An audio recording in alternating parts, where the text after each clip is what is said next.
아들 명수 내외와 살림을 합치던 날, 저는 이삿짐 트럭 꽁무니를 따라 아파트 단지로 들어서면서 속으로 몇 번이나 다짐을 했는지 모릅니다.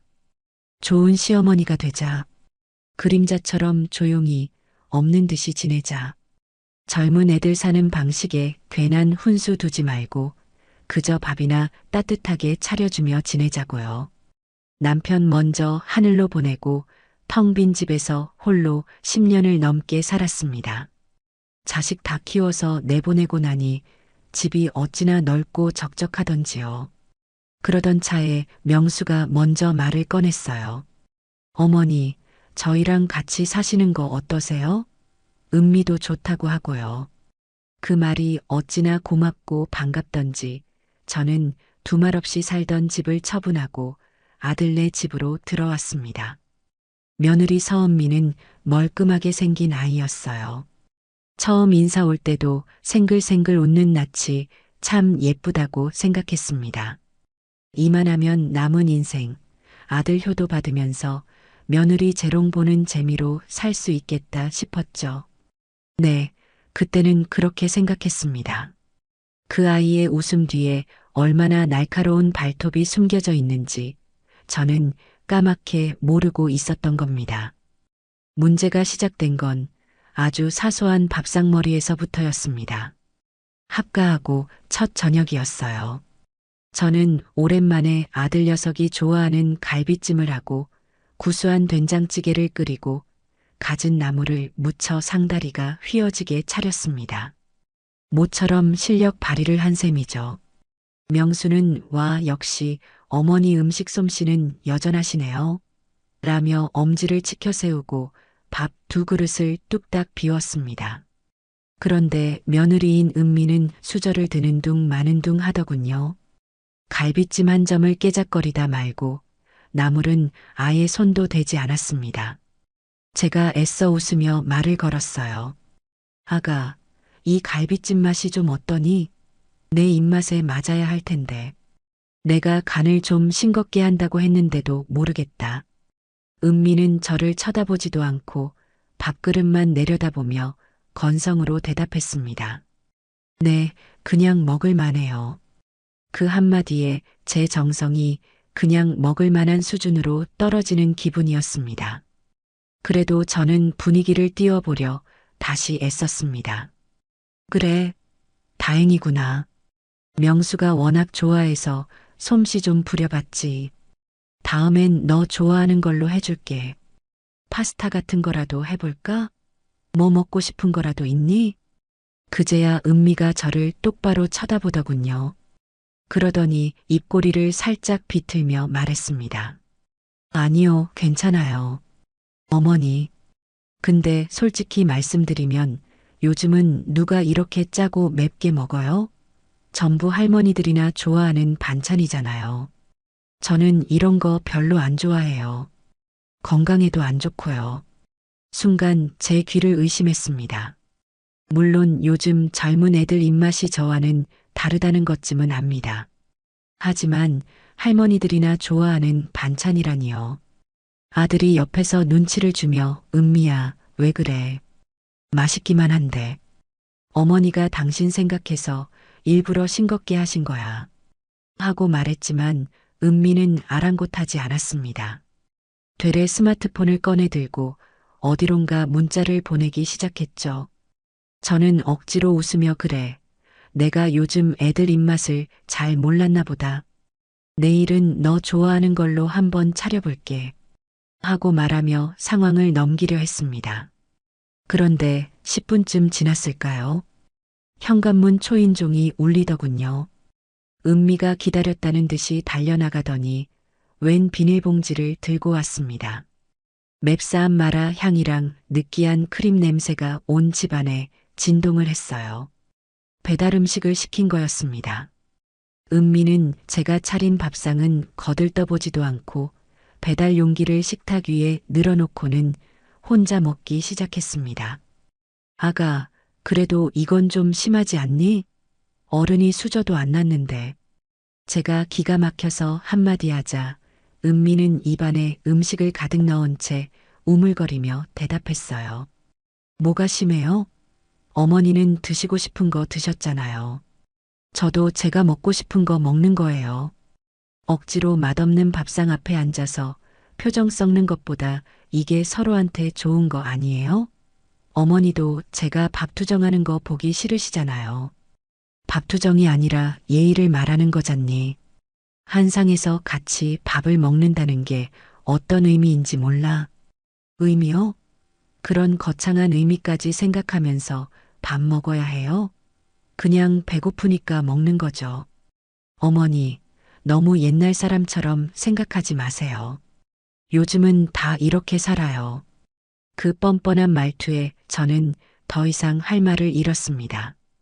명수가 서은미, 너 지금 말 다 했어? 어머니 앞에서 말 조심 좀 하라고 했지. 하고 언성을 높였지만 은미는 지지 않고 되받아쳤습니다. 오빠는 왜 맨날 나한테만 뭐라고 해? 내가 틀린 말 했어?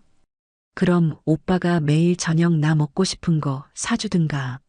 어머니한테는 아무 말도 못하면서 나한테만 큰 소리 치면 다야? 그날 이후로 우리 집 식탁은 둘로 나뉘었습니다. 저와 아들이 앉는 자리, 그리고 며느리가 배달 음식을 시켜 먹는 자리. 저는 매일 아침 저녁으로 밥을 차렸지만 며느리를 위한 밥상은 아니었습니다. 그 아이는 단 한 번도 제가 차린 밥에 수저를 올리지 않았습니다. 식탁에서 시작된 무시는 일상으로 번졌습니다. 은미는 저를 투명 인간 취급하기 시작했어요. 제가 거실 소파에 앉아 텔레비전을 보고 있으면 그 아이는 제 앞을 10번이고 20번이고 지나다니면서도 단 한 번을 아는 체 하지 않았습니다. 마치 제가 그 공간에 없는 사람인 것처럼요. 하루는 제가 큰맘 먹고 시장에 나가 예쁜 과일이며 주전부리를 좀 사왔습니다. 거실에서 휴대폰을 보고 있는 은미에게 다가가 접시를 내밀었죠. 아가, 이리 좀 와보렴. 시장 갔다가 너 좋아할 것 같아서 샤인 머스켓 좀 사왔다. 이거 비싼 거라는데 달고 맛있네. 은미는 제 손에 들린 접시를 흘긋 쳐다보더니 다시 휴대폰으로 눈을 돌리며 말했습니다. 어머니, 저 이런 거 별로 안 좋아해요. 요즘 이걸 누가 돈 주고 사 먹어요? 다 백화점에서 애플망고 같은 거 사 먹지. 그래도 어미 성의인데 맛이라도 좀 보지 그러니. 됐어요. 그리고 저 약속 있어서 지금 나가봐야 해요. 은미는 소파에서 일어나며 제 옆을 스쳐 지나갔습니다. 저는 민망해진 손으로 과일 접시를 들고 덩그러니 서 있었죠. 한 번은 날이 쌀쌀해져서 시장에서 도톰한 털실내화를 하나 사왔습니다. 아가, 이거 너 신으렴. 요즘 날씨가 쌀쌀해서 발 시릴까 봐. 그러자 은미는 실내화를 위아래로 훑어보더니 코웃음을 치더군요. 어머니, 이런 걸 요즘 누가 신어요? 촌스럽게. 제 취향 아니니까 어머니나 신으세요. 아니, 그래도 어미가 너 생각해서 사온 건데. 한번 신어보지도 않고 그러니 내가 좀 서운하구나. 서운해요? 아니, 제가 왜 어머니 기분까지 맞춰드려야 해요? 제 취향도 존중해 주셔야죠. 이런 거 사오시기 전에 저한테 먼저 물어보시는 게 순서 아니에요? 마음대로 사오셔놓고 안 쓴다고 서운해 하시면 저도 곤란해요. 그러고는 인터넷으로 주문한 듯한 토끼털이 복스럽게 달린 화려한 슬리퍼를 제 눈앞에서 꺼내 신었습니다. 제 성의는 그렇게 몇 번이고 땅에 떨어졌습니다. 나중에는 저도 지쳐서 더는 말을 걸지 않게 되었어요. 한 집에 살지만 우리는 남보다도 못한 사이가 되어버렸습니다. 이 모든 상황을 아들 명수가 모를 리 없었습니다. 하지만 그 녀석은 애써 제 아내를 감싸기에 바빴어요. 제가 하루는 조용히 명수를 불러 말했습니다. 명수야, 아무래도 어미가 이 집에 괜히 들어왔나 보다. 새아가가 나 때문에 영 불편해하는 것 같구나. 제 딴에는 아들이 중간에서 지혜롭게 처신해 주길 바라는 마음이었습니다. 어머니, 또 왜 그러세요? 그냥 두세요. 은미도 자기 스타일이 있는 거죠. 아들의 무심한 대답에 속이 상했습니다. 스타일을 말하는 게 아니잖니. 어미를 없는 사람 취급하는 걸 말하는 거지. 너도 어제 봤지 않니? 내가 바로 옆에 있는데도 너한테 전화를 해서 나한테 말을 전해달라고 하는 걸. 제 말에 명수는 깊은 한숨을 내쉬었습니다. 그러더니 어렵게 입을 열더군요. 어머니, 제가 은미한테 다 들었어요. 뭘 말이냐? 그 애가 또 무슨 말을 하던? 은미가 그러는데요. 어머니가 매일 자기가 어딜 가는지, 누굴 만나는지, 뭘 사는지 일일이 감시하는 것 같아서 숨이 막힌대요. 어머니 딴에는 관심이라고 생각하시겠지만 요즘 젊은 사람들은 그런 거 되게 부담스러워해요.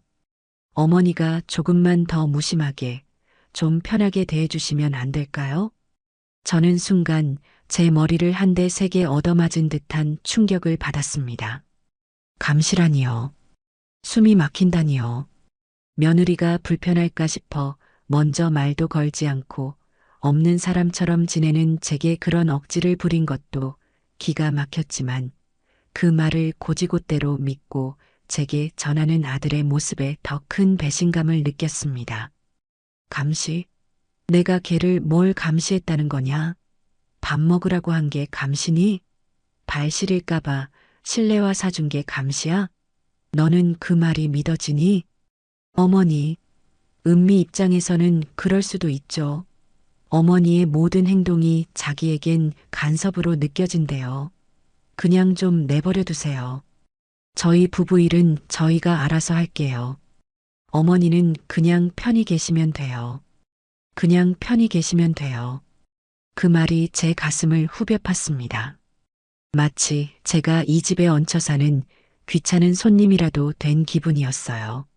며느리는 제 등 뒤에서 교묘하게 저를 이상한 시어머니로 만들고 있었고, 제 아들은 어리석게도 그 거짓말에 놀아나고 있었던 겁니다. 저는 더 이상 아들과 말을 섞고 싶지 않았습니다. 제 아들이지만 이미 제 편이 아니라는 생각이 들었기 때문이죠. 그날 밤 저는 제 방에 누워 밤새 뒤척였습니다. 내가 뭘 그렇게 잘못했을까? 내가 이 집에서 나가야 하는 걸까? 수만 가지 생각이 머릿속을 헤집고 다녔습니다. 하지만 결론은 하나였어요. 여기는 내 아들 집입니다. 내가 평생을 바쳐 키워낸 아들이 가장으로 있는 집이에요. 그런 집에서 이제 갓 들어온 며느리에게 밀려날 수는 없는 노릇입니다. 그래, 조금만 더 참아보자. 언젠가는 내 진심을 알아주겠지. 언젠가는 철이 들겠지. 저는 그렇게 또 한 번 어리석은 기대를 품으며 스스로를 다독였습니다.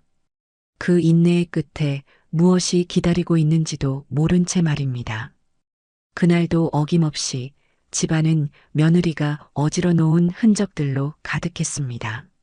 소파에는 어제 저녁에 먹고 치우지 않은 배달 음식 용기가 그대로 놓여 있었고, 바닥에는 아무렇게나 벗어 던진 옷가지들이 발에 채였습니다.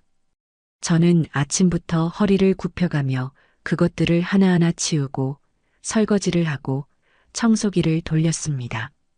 한 집에 사는 식모가 된 기분이 이런 걸까 싶었지만 그래도 내 아들이 편히 쉴 집이니 더럽게 둘 수는 없는 노릇이었죠.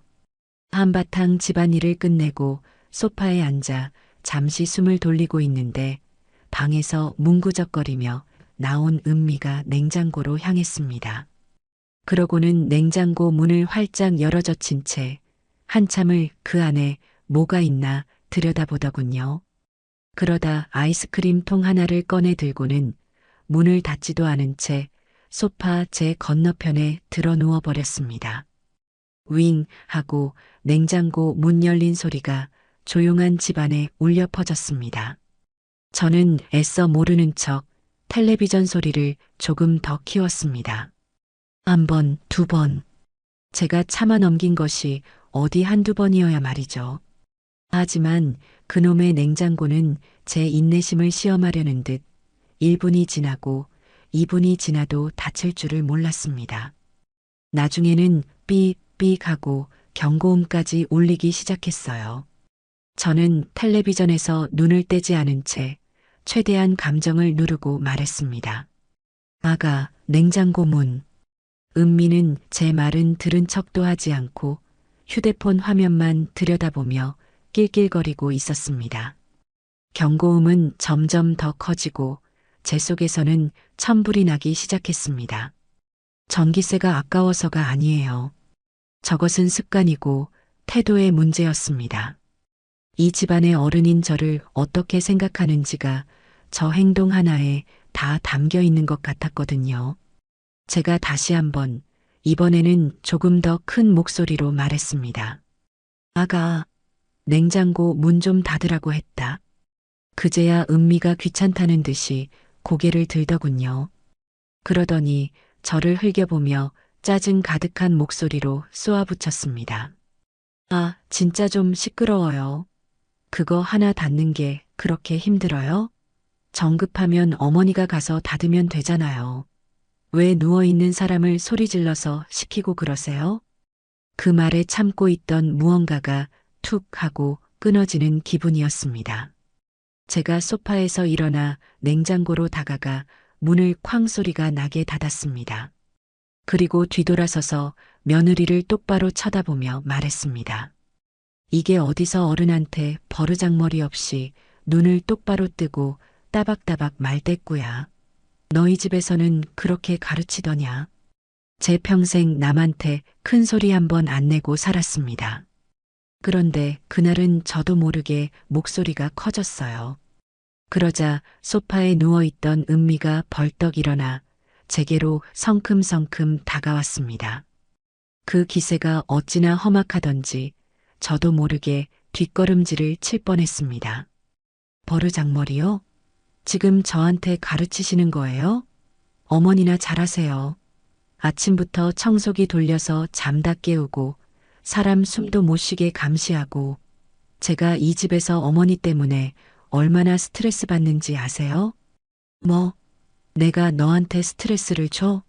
집구석을 돼지우리처럼 만들어 놓고 사는 널 대신해서 치워주는 내가 너한테 스트레스를 준다고? 그래요. 스트레스예요. 차라리 더러운 게 나아요. 그러니까 제발 좀 저한테 관심 좀 끄시라고요. 은미는 제 코앞까지 다가와서 악을 썼습니다. 저는 기가 막혀서 헛웃음이 나왔습니다. 이게 정말 보자 하니까. 너 오늘 나랑 끝장을 보자꾸나. 하고 제가 팔을 걷어붙이려는 순간이었습니다. 은미가 제 말이 채 끝나기도 전에 제 뺨을 향해 손을 휘둘렀습니다. 짝! 세상이 순간 멈추는 것 같았습니다. 귀가 먹먹해지고 눈앞이 번쩍했습니다. 제 뺨 위로 뜨거운 불덩이가 내려앉은 듯한 통증이 느껴졌어요. 제 나이 70입니다. 죽은 제 남편도 제 아비 어미도 제 얼굴에 손을 댄 적이 없었습니다. 그런데 시집 온 지 1년도 채 안 된 저 어린 것이 제 뺨을, 제 얼굴을 후려친 겁니다. 저는 너무나 큰 충격에 아무 말도 할 수가 없었습니다.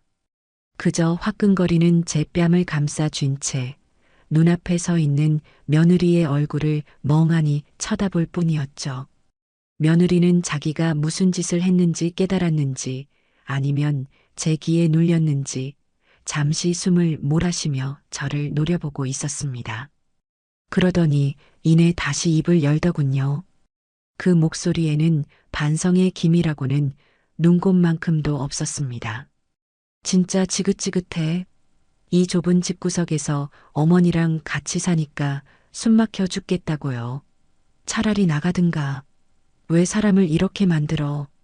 그 말을 끝으로 은미는 저를 거칠게 밀치고 자기 방으로 쿵 소리를 내며 들어가 버렸습니다. 저는 그 자리에 한참을 서 있었습니다. 분노, 슬픔, 억울함, 그런 감정들은 아니었습니다. 그런 것들은 이미 저 너머로 사라져버린 것 같았어요. 대신 아주 차갑고 얼음장같이 서늘한 무언가가 제 머릿속을 가득 채우기 시작했습니다. 그래, 내가 먼저 시작했다. 내가 먼저 이 집안의 법도를, 인간의 도리를 내 손으로 깨부순 것이다. 그렇다면 나도 더는 너를 내 며느리로, 내 가족으로 대할 이유가 없다. 저는 뺨을 감쌌던 손을 천천히 내렸습니다. 그리고 아무 말 없이 조용히 며느리가 들어간 방문 앞으로 걸어갔습니다. 문고리를 잡자 안에서 문을 잠그는 소리가 들렸습니다. 저는 잠긴 문을 향해 말했습니다. 문 열어라. 싫어요. 당장 나가요. 좋은 말로 할 때 열라고 했다. 싫다니까요. 오빠 오면 다 말할 거야. 어머니가 나 때렸다고 다 말할 거라고요. 적반하장도 유분수지. 저는 더 이상 그 아이와 말을 섞을 필요가 없다는 것을 깨달았습니다. 저는 조용히 뒤돌아 부엌으로 갔습니다. 그리고 싱크대 서랍을 열어 가장 크고 튼튼한 공구함에서 망치를 하나 꺼내 들었습니다. 망치를 든 제 손은 조금도 떨리지 않았습니다. 오히려 이상할 정도로 차분했죠. 망치를 들고 다시 며느리의 방문 앞에 섰습니다. 그리고 문고리 바로 옆 잠금 장치가 있는 부분을 향해 망치를 내리찍었습니다. 쾅! 나무 문짝이 부서지는 파열음과 함께 안에 있던 은미의 비명소리가 들려왔습니다. 저는 아랑곳하지 않고 다시 한번 같은 곳을 내리찍었습니다. 쾅! 쾅! 세 번째 내리찍었을 때 박살난 나무 조각들 사이로 잠금 장치가 힘없이 튀어나왔습니다. 저는 부서진 문틈으로 손을 집어넣어 문을 열었습니다. 방 안에는 침대 구석에 몰려 공포에 질린 눈으로 저를 쳐다보는 며느리가 있었습니다. 저는 망치를 바닥에 내려놓고 그 아이를 향해 한 걸음 한 걸음 다가갔습니다. 내가 그랬지. 이 집에서 끝장을 보자고. 그래. 오늘 여기서 끝장을 보자꾸나. 은미는 공포에 질려 아무 말도 하지 못하고 고개만 미친 듯이 저었습니다. 저는 방 안을 천천히 둘러보았습니다. 그 아이가 애지중지하는 물건들이 가득했습니다. 화려한 화장대 위에는 뭐가 그리 많은지 온갖 수입 화장품들이 백화점 매장처럼 진열되어 있었고 장식장에는 번쩍이는 명품 가방들이 줄지어 서 있었습니다. 저는 그 중에서도 가장 먼저 그 아이가 매일 아침 1시간씩 공을 들이던 화장대로 다가갔습니다.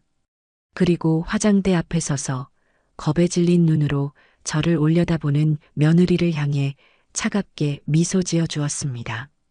내가 가장 아끼는 것부터 내가 전부 없애주마.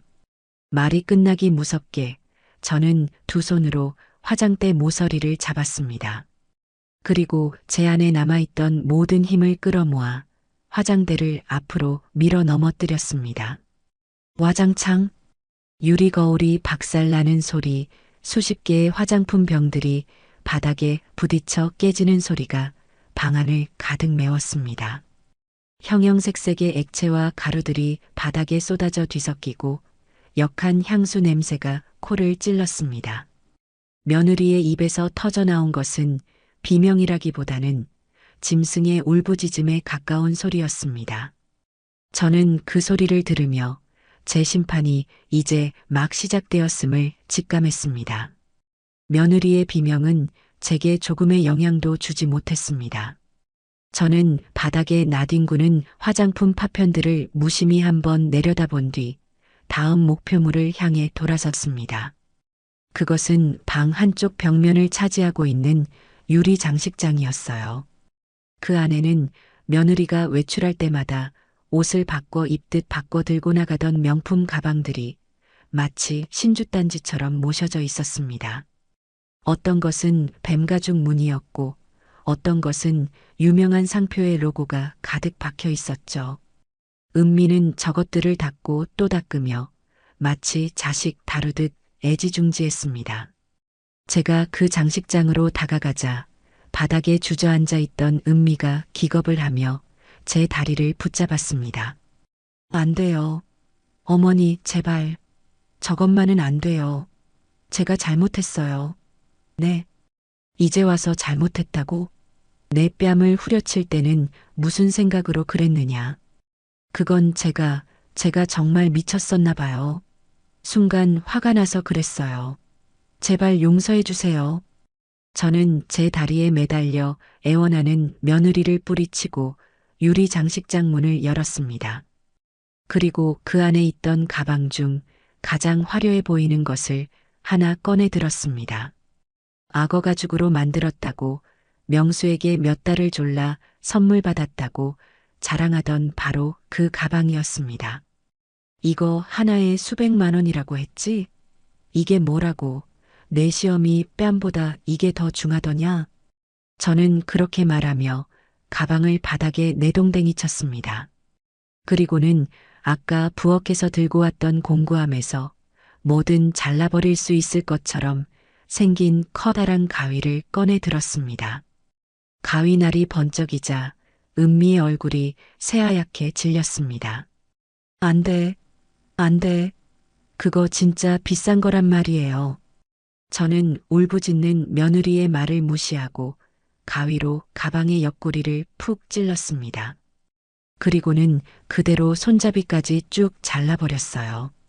싹둑 하는 소리와 함께 그 비싸다던 악어 가죽 가방은 볼품없는 가죽 조각이 되어버렸습니다. 그런데 이상했습니다. 진짜 악어 가죽이라면 이렇게 쉽게 잘릴 리가 없는데 말이죠. 저는 잘린 단면을 유심히 들여다보았습니다. 조잡한 비닐 코팅 아래로 두꺼운 합판 같은 것이 보였습니다. 저는 피식하고 웃음이 나왔습니다. 걱정 마라. 시장표랑 똑같이 생겼더구나. 이거 만드는데 10,000원도 안 들었겠다. 제 말에 은미의 얼굴에서 핏기가 완전히 가셨습니다. 저는 멈추지 않고 장식장에 있는 가방들을 모조리 꺼내 바닥에 던졌습니다. 그리고 가위로 자르고 발로 밟고 손으로 찢어버렸습니다. 그럴 때마다 가방들은 힘없이 찢어지고 구겨졌어요. 그중 진짜는 단 하나도 없어 보였습니다. 전부 다 남들에게 보여주기 위한 가짜 껍데기였던 겁니다. 은미는 더 이상 소리도 지르지 못하고 망연자실한 표정으로 그 광경을 쳐다보기만 했습니다. 자신의 거짓된 세계가 제 손에 의해 산산조각 나는 것을 그저 멍하니 지켜볼 뿐이었죠. 가방들을 모조리 못쓰게 만들고 나니 이제 방 안에서 그럴듯해 보이는 것은 아무것도 남지 않았습니다. 그런데 그때 제 눈에 화장대 옆에 놓인 작은 보석함이 들어왔습니다. 제가 명수 결혼할 때 이건 우리 집안 대대로 내려오는 것이다. 나중에 내 아내가 될 사람에게 꼭 물려주거라. 하고 신신당부하며 건네주었던 자개로 만든 낡은 보석함이었어요.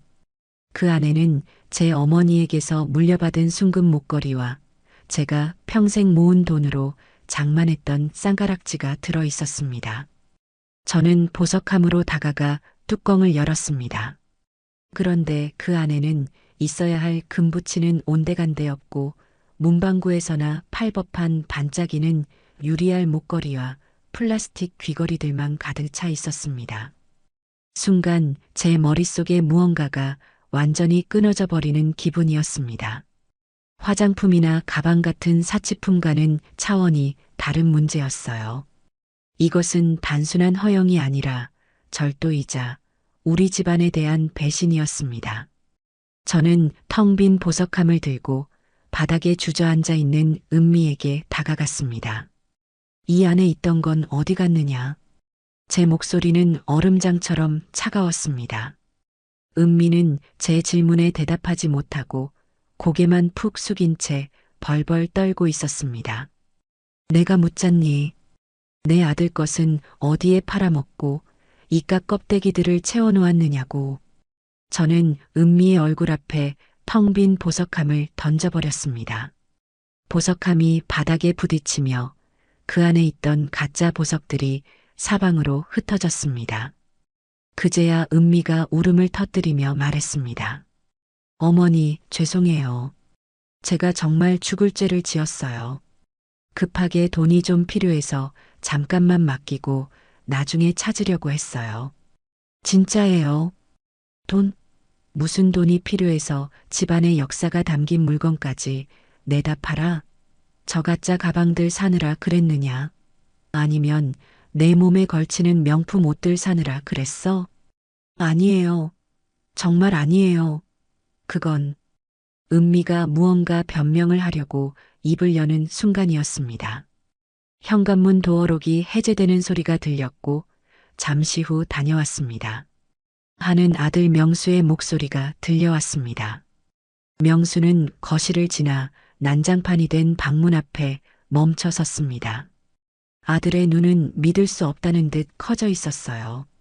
방 안은 마치 도둑이라도 맞은 것처럼 아수라장이었고 아내는 바닥에 주저앉아 울고 있었으며 어머니인 저는 그 앞에 서리빨 같은 표정으로 서 있었으니까요. 은미는 구세주라도 만난 듯 아들을 보자마자 기다렸다는 듯이 달려갔습니다. 오빠, 오빠, 나 좀 봐. 흑흑, 어머니가 나를 이렇게 만들었어. 은미는 명수의 바지에 매달려 서럽게 울기 시작했습니다. 명수는 어쩔 줄 몰라 하며 저와 은미를 번갈아 쳐다보았습니다. 어머니, 이게 다 무슨 일이에요? 집이 왜 이래요? 은미야, 몸은 괜찮아? 아들의 목소리에는 당혹감과 함께 저를 향한 원망이 섞여 있었습니다. 그 순간 제 아들은 제 뺨에 남은 붉은 손자국은 보지 못하고 바닥에 엎드려 우는 며느리의 눈물만을 보고 있었던 겁니다. 저는 그런 아들을 보며 이 싸움이 아직 끝나지 않았음을, 이제부터가 진짜 시작임을 직감했습니다. 은미는 아들이라는 가장 큰 방패 뒤에 숨어 저를 정신나간 시어머니로 몰아갈 준비를 하고 있었습니다. 하지만 저는 두렵지 않았습니다. 이미 제 손에는 그 아이의 모든 거짓을 깨부술 수 있는 가장 확실한 증거가 들려 있었으니까요. 아들 명수는 눈앞의 광경을 도저히 이해할 수 없다는 표정이었습니다. 평생 조용하고 인자하기만 했던 어머니가 집안을 이토록 엉망으로 만들었다는 사실을 믿을 수 없었겠죠.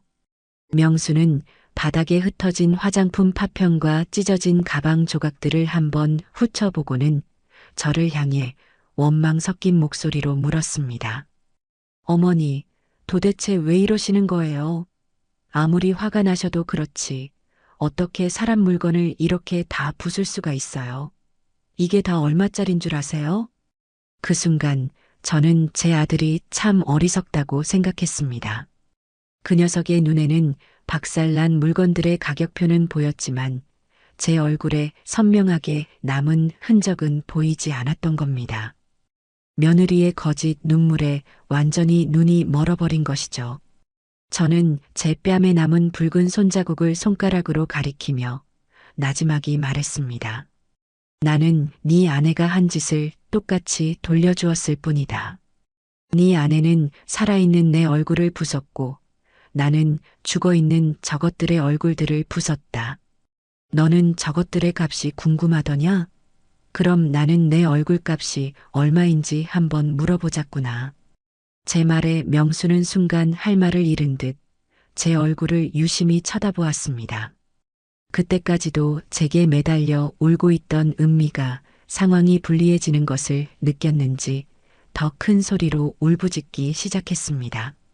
아니야, 오빠. 거짓말이야. 어머니가 먼저 나한테 손찌검했어. 내가 그걸 막다가 실수로 어머니 얼굴에 손이 닿은 거야. 그런데 어머니가 갑자기 돌변해서 이렇게 흑흑, 나 무서워, 오빠. 은미는 마치 제가 희대의 악녀라도 되는 것처럼 가녀린 몸을 떨며 명수의 등 뒤로 숨었습니다. 그 연기력이 어찌나 출중하던지 잠시나마 저도 속아 넘어갈 뻔했습니다. 명수는 다시 혼란스러운 눈빛으로 저를 쳐다보았습니다. 아들의 마음이 다시 며느리의 거짓말 쪽으로 기울고 있는 것이 보였어요. 저는 더 이상 이 지긋지긋한 진실 공방을 이어갈 필요가 없다고 판단했습니다. 그래. 누가 먼저 손을 댔는지 똑똑히 확인시켜 주마. 저는 아무 말 없이 거실을 가로질러 현관 옆에 있는 신발장으로 향했습니다. 명수와 은미는 제가 뭘 하려는지 몰라 어리둥절한 표정으로 저를 쳐다보았죠. 저는 신발장 맨 윗칸 낡은 구두 상자 안에 넣어두었던 작은 물건 하나를 꺼내 들었습니다. 손바닥만 한 크기의 낡은 녹음기였습니다. 제가 이 집에 들어온 지 얼마 안 되었을 때부터 은미는 교묘하게 제 말을 비틀고 하지도 않은 말을 했다고 아들에게 이간질하기 시작했습니다. 저는 점점 제 기억력을 의심하게 되었고 나중에는 혹시 내가 정말 치매라도 온 게 아닐까 하는 무서운 생각까지 들었죠. 그래서 제 자신을 지키기 위해 혹시 모를 상황에 대비하기 위해 아주 작은 녹음기를 사서 항상 주머니에 넣고 다녔습니다.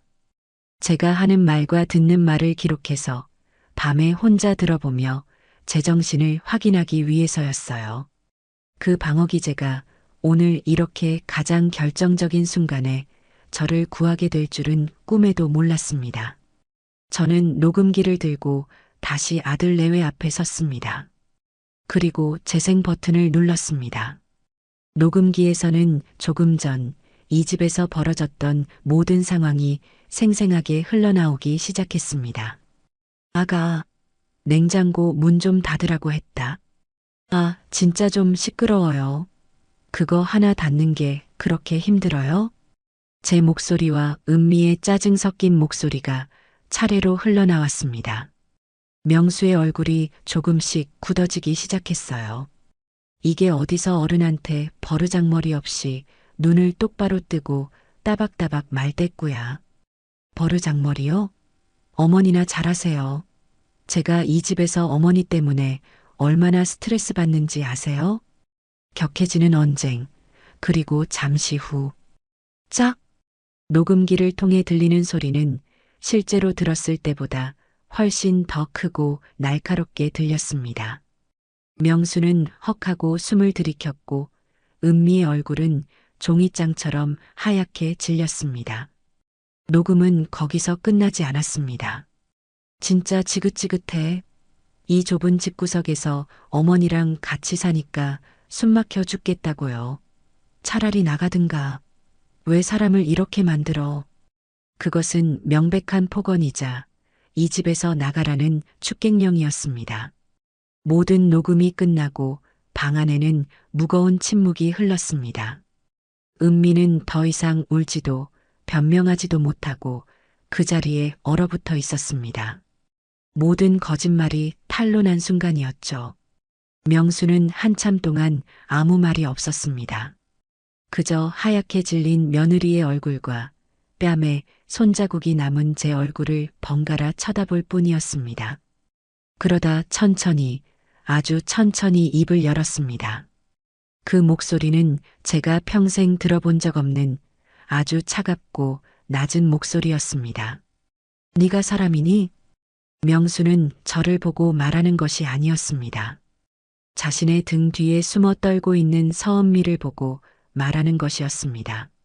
아들의 눈에는 더 이상 며느리를 향한 사랑이나 연민이 담겨 있지 않았습니다. 오직 차가운 경멸과 깊은 배신감만이 서려 있었죠. 어떻게 어머니한테 네가 어떻게 그럴 수가 있어. 오빠 그게 아니야. 내가 정말 실수로. 닥쳐. 명수가 버럭 소리를 질렀습니다. 은미는 물론이고 저조차도 깜짝 놀랄 정도였습니다. 제 아들이 저렇게까지 분노하는 모습은 난생 처음 보는 것이었으니까요. 명수는 떨리는 손으로 은미를 가리키며 말했습니다. 네가 지금까지 나한테 했던 모든 말이 전부 다 거짓이었구나. 어머니가 널 감시해서 힘들다고? 어머니 때문에 숨이 막힌다고? 거짓말. 전부 다 네가 만들어낸 거짓말이었어. 어머니를 이 집에서 내쫓기 위해서. 명수는 배신감에 몸을 부들부들 떨었습니다. 자신이 얼마나 어리석었는지, 며느리의 거짓말에 속아 제 어머니를 얼마나 외롭게 만들었는지 그제야 깨달은 것이겠죠. 아들은 저를 향해 천천히 돌아섰습니다. 그리고는 제 앞에 무릎을 꿇었습니다. 어머니, 제가 죄인입니다. 제가 다 잘못했습니다. 이 어리석은 아들을 부디 용서하지 마십시오. 아들의 눈에서 굵은 눈물방울이 뚝뚝 떨어졌습니다. 저는 아무 말 없이 무릎 꿇은 아들의 어깨를 가만히 다독여 주었습니다. 괜찮다. 이제라도 알았으니 괜찮다. 제 선택을 받은 아들은 이제 이 모든 상황을 바로잡을 준비가 되어 있었습니다. 그리고 그 선택지 안에 더 이상 서은미라는 이름은 존재하지 않았습니다. 제 아들 명수가 제 앞에 무릎을 꿇고 눈물을 흘리는 그 순간 등 뒤에 숨어 모든 것을 지켜보던 며느리 서은미의 얼굴이 잿빛으로 변하는 것을 저는 똑똑히 보았습니다. 그 아이의 마지막 동아줄이자 유일한 방패였던 남편이 완벽하게 등을 돌려버렸으니까요. 명수는 제게 용서를 구하고 있었지만 그 말은 곧 은미에게 내리는 파멸의 선고나 다름없었습니다. 궁지에 몰린 쥐가 고양이를 문다고 했던가요? 은미는 마지막 발악을 하기 시작했습니다. 그 아이가 기댈 곳은 이제 단 한 군데밖에 남아있지 않았죠. 은미는 떨리는 손으로 자신의 휴대폰을 집어들었습니다. 그리고는 거의 비명에 가까운 목소리로 울부짖으며 전화를 걸었습니다. 엄마, 나 좀 살려줘. 흑흑, 어머니가 나를 잡아먹으려고 해. 빨리 좀 와줘, 여기로. 빨리. 자신이 저지른 잘못을 뉘우치기는커녕 제 부모를 불러 이 난장판에 끌어들이려는 속셈이었습니다. 저는 말없이 그 광경을 지켜보았습니다. 명수가 일어나 은미의 손에서 휴대폰을 뺏으려 했지만 제가 눈짓으로 아들을 말렸습니다. 오너라. 내 부모가 어떤 사람들인지, 그래서 너라는 아이가 어떻게 만들어졌는지 오늘 이 자리에서 내 아들놈에게 똑똑히 보여주마. 저는 이미 각오를 하고 있었습니다. 이 싸움은 단순히 며느리와의 기싸움이 아니었습니다. 잘못된 인성을 가진 한 인간과 그 인간을 괴물로 키워낸 또 다른 인간들과의 전쟁이었습니다. 사돈댁이 도착하기까지 약 1시간의 시간이 흘렀습니다. 그 1시간 동안 우리 셋은 단 한마디도 하지 않았습니다. 집안에는 깨진 유리 조각을 밟는 서걱거리는 소리와 은미의 억눌린 흐느낌, 그리고 명수의 깊은 한숨 소리만이 가득했습니다. 저는 묵묵히 부엌으로 빗자루와 쓰레받기를 가져왔습니다. 그리고 바닥에 널브러진 가장 큰 유리 조각부터 치우기 시작했습니다. 명수가 다가와 제 손에서 빗자루를 빼앗으려 했죠. 어머니, 제가 할게요. 가만히 계세요. 됐다. 내가 어지른 것이니 내가 치워야지. 다친다. 비켜 있거라. 저는 아들을 밀어내고 묵묵히 바닥을 쓸었습니다. 제 행동에는 2가지 의미가 있었습니다. 첫째는 이 모든 것은 내가 행한 정당한 심판이며 그 뒷감당 또한 내 몫이라는 선언이었습니다. 둘째는 이 집안의 어른으로서 어지러워진 모든 것을 다시 제자리로 돌려놓겠다는 의지의 표현이었죠. 제가 빗질을 하는 동안 은미는 구석에 몰린 채 미동도 하지 않았습니다. 공포에 질린 눈으로 저와 명수를 번갈아 쳐다볼 뿐이었죠. 마치 자신의 운명을 기다리는 죄수처럼요. 딩동, 딩동, 딩동. 현관문 초인종이 마치 부서져라 울렸습니다. 예의라고는 찾아볼 수 없는 그 소리에 저는 사돈 부부가 도착했음을 직감했습니다. 명수가 굳은 얼굴로 현관으로 향했고 문이 열리자마자 고성이 터져 나왔습니다. 김서방, 이게 어떻게 된 일인가? 우리 딸이 지금 죽는다고 전화를 했는데 자네는 뭘 하고 있었던 게야? 사돈 어른의 쩌렁쩌렁한 목소리였습니다.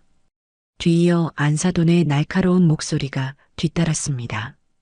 은미야, 괜찮아? 어디 다친 데 없어? 사돈 부부는 거실로 들어서자마자 제 아들 명수는 거들떠보지도 않고 곧장 바닥에 주저앉아 있는 은미에게 달려갔습니다. 그리고는 마치 제가 세상에서 가장 흉악한 범죄자라도 되는 양, 저를 향해 경멸과 분노가 가득한 눈빛을 쏘아보냈습니다. 사돈 어른이 저를 향해 손가락질을 하며 소리쳤습니다. 당신이 내 귀한 딸을 이렇게 만든 것이오? 아니, 노인네가 돼서 곱게 늙을 것이지. 어디서 젊은 애를 이렇게 잡아. 당장 내 딸한테 무릎 꿇고 사과하시오. 사돈 부부는 이 난장판의 원인이 무엇인지 물어볼 생각도 하지 않았습니다. 그들의 눈에는 오직 우는 제 딸의 모습과 그 앞에 서 있는 악독한 시어머니의 모습만 보이는 듯 했습니다. 안사돈은 은미를 부축해 일으키며 제게 악을 썼습니다. 어머 세상에, 이게 다 뭐야? 우리 애가 시집올 때 해온 혼수를 싹 다 부숴놓으셨네. 사돈, 제정신이세요? 이거 다 물어내실 거냐고요. 저는 빗자루를 내려놓고 천천히 몸을 일으켜 그들을 마주 보았습니다. 그리고는 제 뺨에 아직 선명하게 남아있는 붉은 손자국을 가리켰습니다. 사돈 어른 안사돈, 제 얼굴은 어찌 보이시는지요? 제 말에 사돈 부부는 잠시 할 말을 잃은 듯 제 얼굴을 쳐다보았습니다. 하지만 그것도 잠시였죠. 안사돈이 코웃음을 치며 말했습니다. 그게 뭐 어쨌다는 거예요? 우리 애가 스트레스 받아서 살짝 밀칠 수도 있는 거지. 그걸 가지고 유세해요? 그러게 왜 애를 스트레스 받게 하셨어요? 저는 그 순간 깨달았습니다. 아, 이 사람들은 말이 통하는 상대가 아니구나. 자신들의 딸이 무슨 짓을 했는지는 조금도 중요하지 않고 오직 제 딸이 입은 피해에만 관심이 있는 사람들이구나. 딸의 잘못을 꾸짖기보다 그 잘못을 덮어주기에 급급한 그런 부모였던 겁니다. 사돈 어른은 아예 제게 삿대질을 하며 달려들 기세였습니다. 이 늙은이가 보자 하니까 어디서 어른 행세야. 당신이 우리 딸한테 어떻게 했길래 애가 이 지경이 됐겠어. 오늘 내가 당신 버르장머리를 아주 고쳐놓고 말 테니. 사돈 어른이 제 팔을 거칠게 잡아채려는 순간이었습니다. 그때까지 조용히 모든 것을 지켜보고 있던 명수가 제 앞을 가로막고 섰습니다.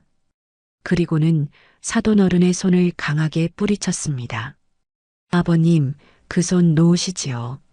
명수의 목소리는 낮고 차가웠지만 그 안에는 강철 같은 단호함이 서려 있었습니다.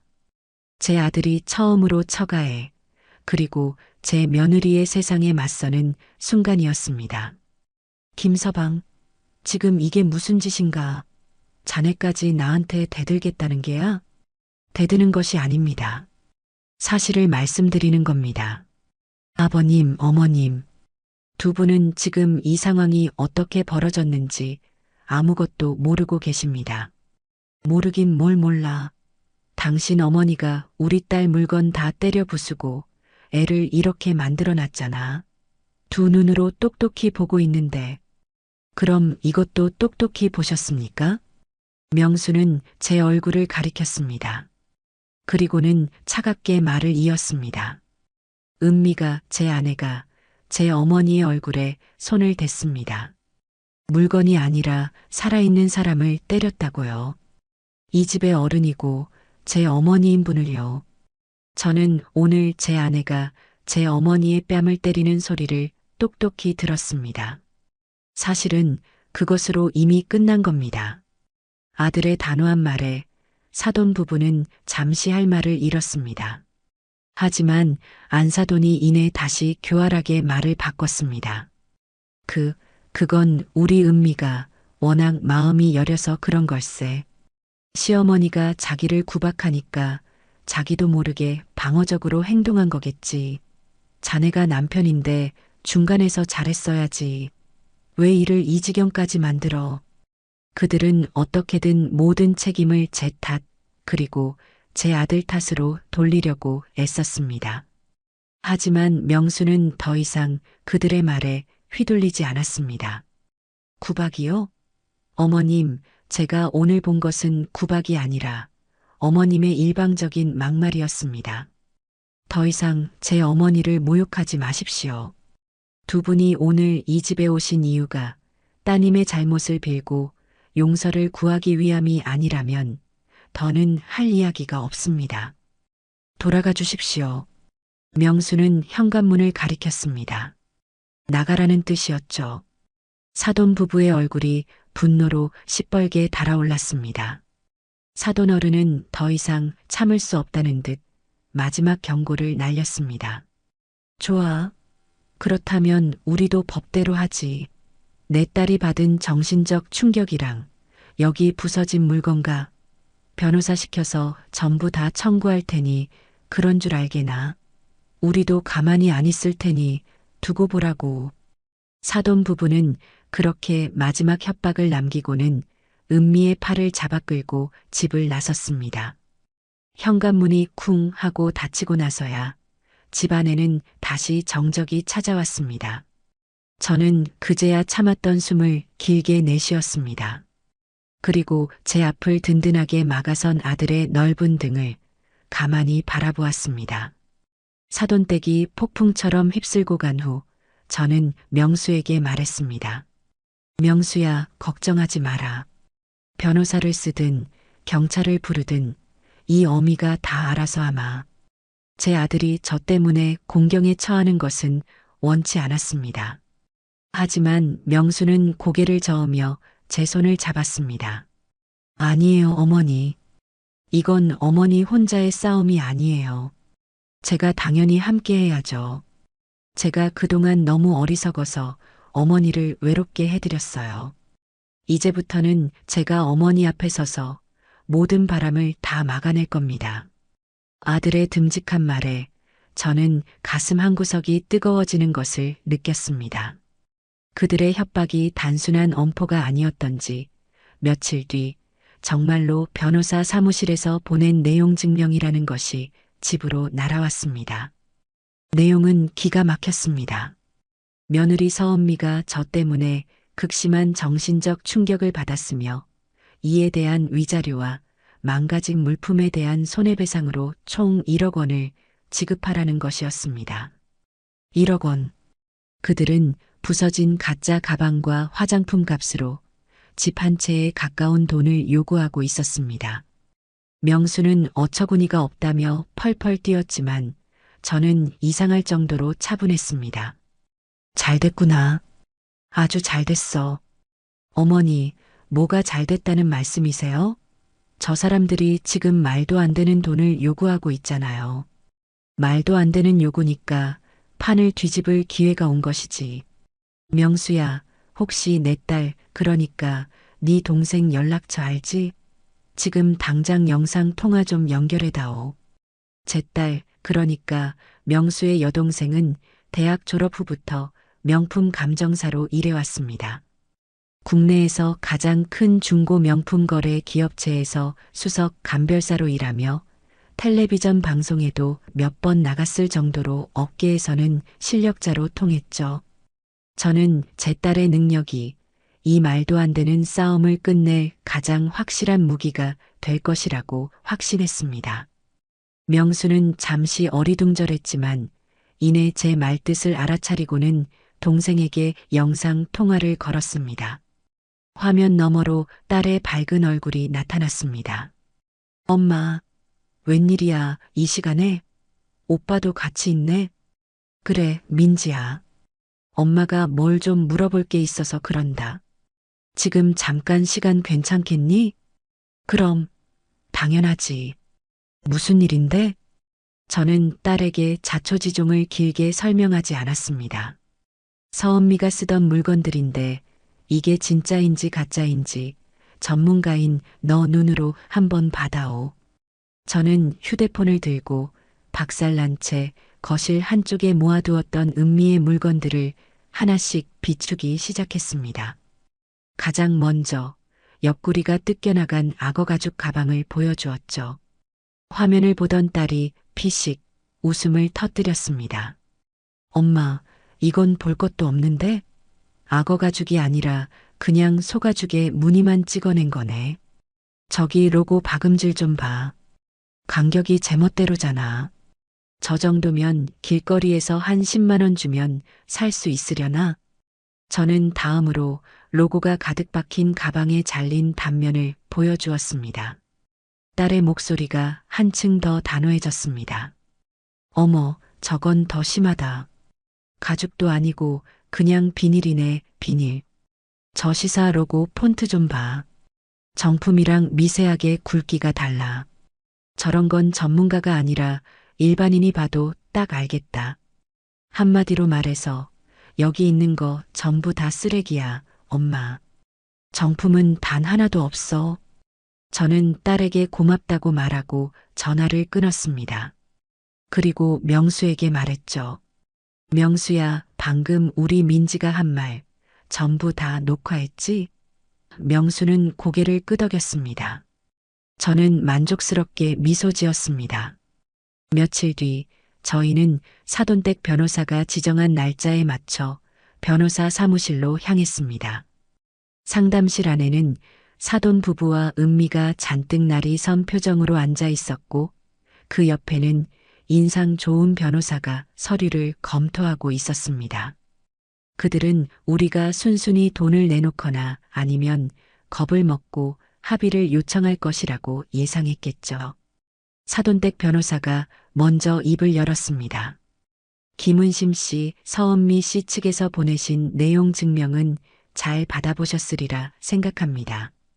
위협을 가하고 물품을 파손하신 사실은 명백하니 이 부분에 대한 위자료와 파손된 물품 가액 총 1억 원을 배상하시는 것으로 원만하게 합의하시는 것이 어떻겠습니까?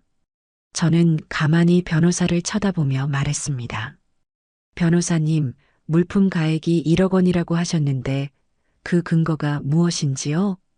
네, 서은미 씨께서 구입하신 영수증과 카드 내역을 모두 증거로 제출하셨습니다. 여기 보시면 변호사가 서류 뭉치를 내밀었습니다. 저는 그것을 받아보지도 않고 제 가방에서 휴대폰을 꺼내 테이블 위에 올려놓았습니다. 그리고는 제 딸과 영상 통화했던 녹화 파일을 재생했습니다. 상담실 안에는 제 딸의 또랑또랑한 목소리가 울려 퍼졌습니다. 이건 그냥 동대문에서 파는 거네. 5만 원도 안 하겠는데? 전부 다 쓰레기야, 엄마. 정품은 단 하나도 없어. 전문가의 정확한 감정평가가 끝나자 상담실 안에는 무거운 침묵이 흘렀습니다. 사돈 부부와 은미의 얼굴은 새하얗게 질려 있었고 그들의 변호사조차 당황한 기색이 역력했습니다. 저는 그들을 향해 조용히 말했습니다. 들으셨지요? 제 딸은 대한민국 최고의 명품 감정사입니다. 법정에서도 전문가 증인으로 효력이 충분할 겁니다. 사돈댁에서 주장하는 수천만 원짜리 물건들은 사실 만 원짜리 쓰레기나 다름없다는 뜻입니다. 그런데 어찌 된 일인지요? 영수증은 진짜라고 하셨는데 그렇다면 이 아이는 가짜 물건을 진짜인 것처럼 속여서 이 집안에 들여왔다는 뜻이 됩니다. 제 말이 끝나자 안사돈이 자기도 모르게 소리쳤습니다. 그래도 우리 딸이 시집 올 때 해온 예물은 진짜야. 그건 어쩔 거야. 저는 기다렸다는 듯이 가방에서 또 다른 물건을 꺼내 테이블 위에 올려놓았습니다. 텅 비어버린 자개 보석함이었죠. 이건 말씀이십니까? 사돈, 안사돈. 저는 분명히 제 아들에게 우리 집안 대대로 내려오는 순금 목걸이와 쌍가락질을 물려주었습니다. 그런데 지금 이 안에는 아무것도 남아있지 않습니다. 따님은 이 금부치들을 어디에 팔아먹고 이런 가짜 가방들로 그 자리를 채워놓은 것인지요?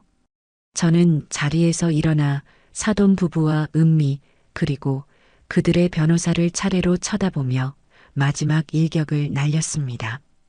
이것은 단순한 부부싸움이나 물품 파손 사건이 아닙니다.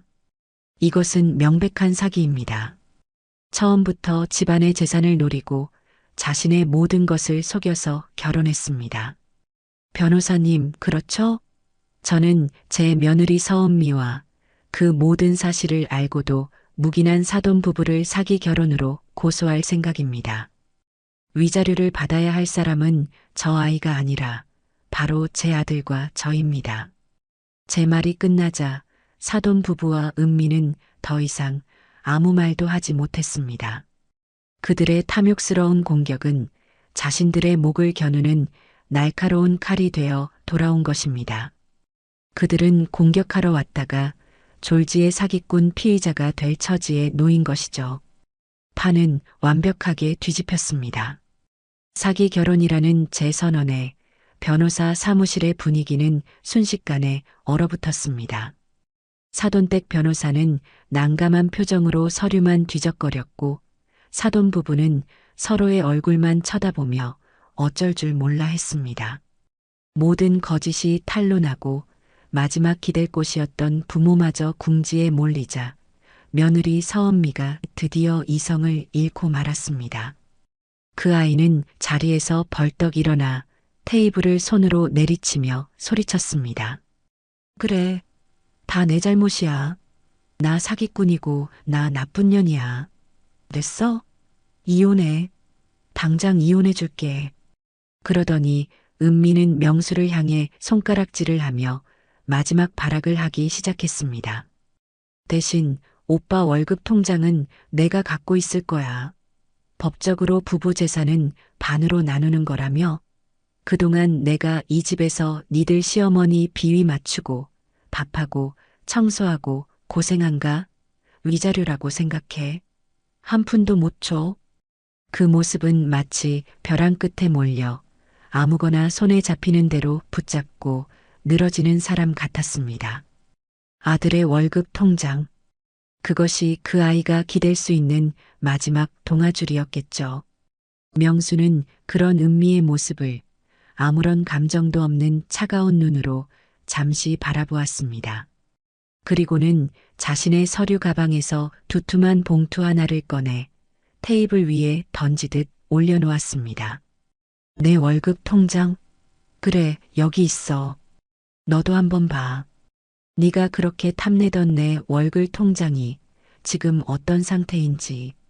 봉투 안에서는 수십 장의 서류들이 쏟아져 나왔습니다. 그것은 은행에서 발급받은 명수의 지난 1년치 월급 거래 내역서와 각종 대출 상환 내역서였습니다. 명수가 서류 매니 한 장을 집어 은미의 얼굴 앞에 내밀었습니다. 마, 이게 지난달 내 월급 내역이야. 월급이 들어오자마자 여기 이자와 원금이 전부 빠져나가고 내 손에 남는 돈은 고작 몇십만 원뿐이더구나. 명수의 손가락이 가리키는 곳에는 저축은행 캐피탈 카드론 같은 제가 평생 들어본 적도 없는 무서운 이름들이 찍혀 있었습니다. 이 대출, 저축은행 대출, 카드론. 전부 다 네가 내 동의도 없이 내 신분증을 몰래 훔쳐서 내 이름으로 받은 것들이지. 안 그래? 은미의 눈이 공포로 크게 흔들렸습니다. 명수가 어떻게 이 모든 것을 알았는지 믿을 수 없다는 표정이었어요. 명수는 말을 이었습니다. 네가 그동안 뭘 하고 다녔는지 내가 모를 줄 알았니? 내가 어머니를 오해하고 너만 믿었던 건 사실이지만 그렇다고 내가 바보 천치는 아니야. 밑 빠진 독처럼 돈이 계속 사라지는데 내가 의심 한번 안 해봤을 것 같아? 사실 명수는 이미 오래전부터 은미의 씀씀이를 의심하고 있었다고 합니다. 하지만 은미를 사랑했고 가정을 지키고 싶었기에 애써 모른 척하며 혼자 그 빚을 감당해왔던 겁니다. 그러나 제가 뺨을 맞고 그 모든 진실이 담긴 녹음기를 들은 그날 밤, 명수는 모든 것을 확인하기로 결심했다고 해요. 그리고 밤새 은미의 서랍과 가방을 뒤져 자신이 알고 있던 것보다 훨씬 더 거대한 빚의 증거들을 찾아낸 것이었습니다.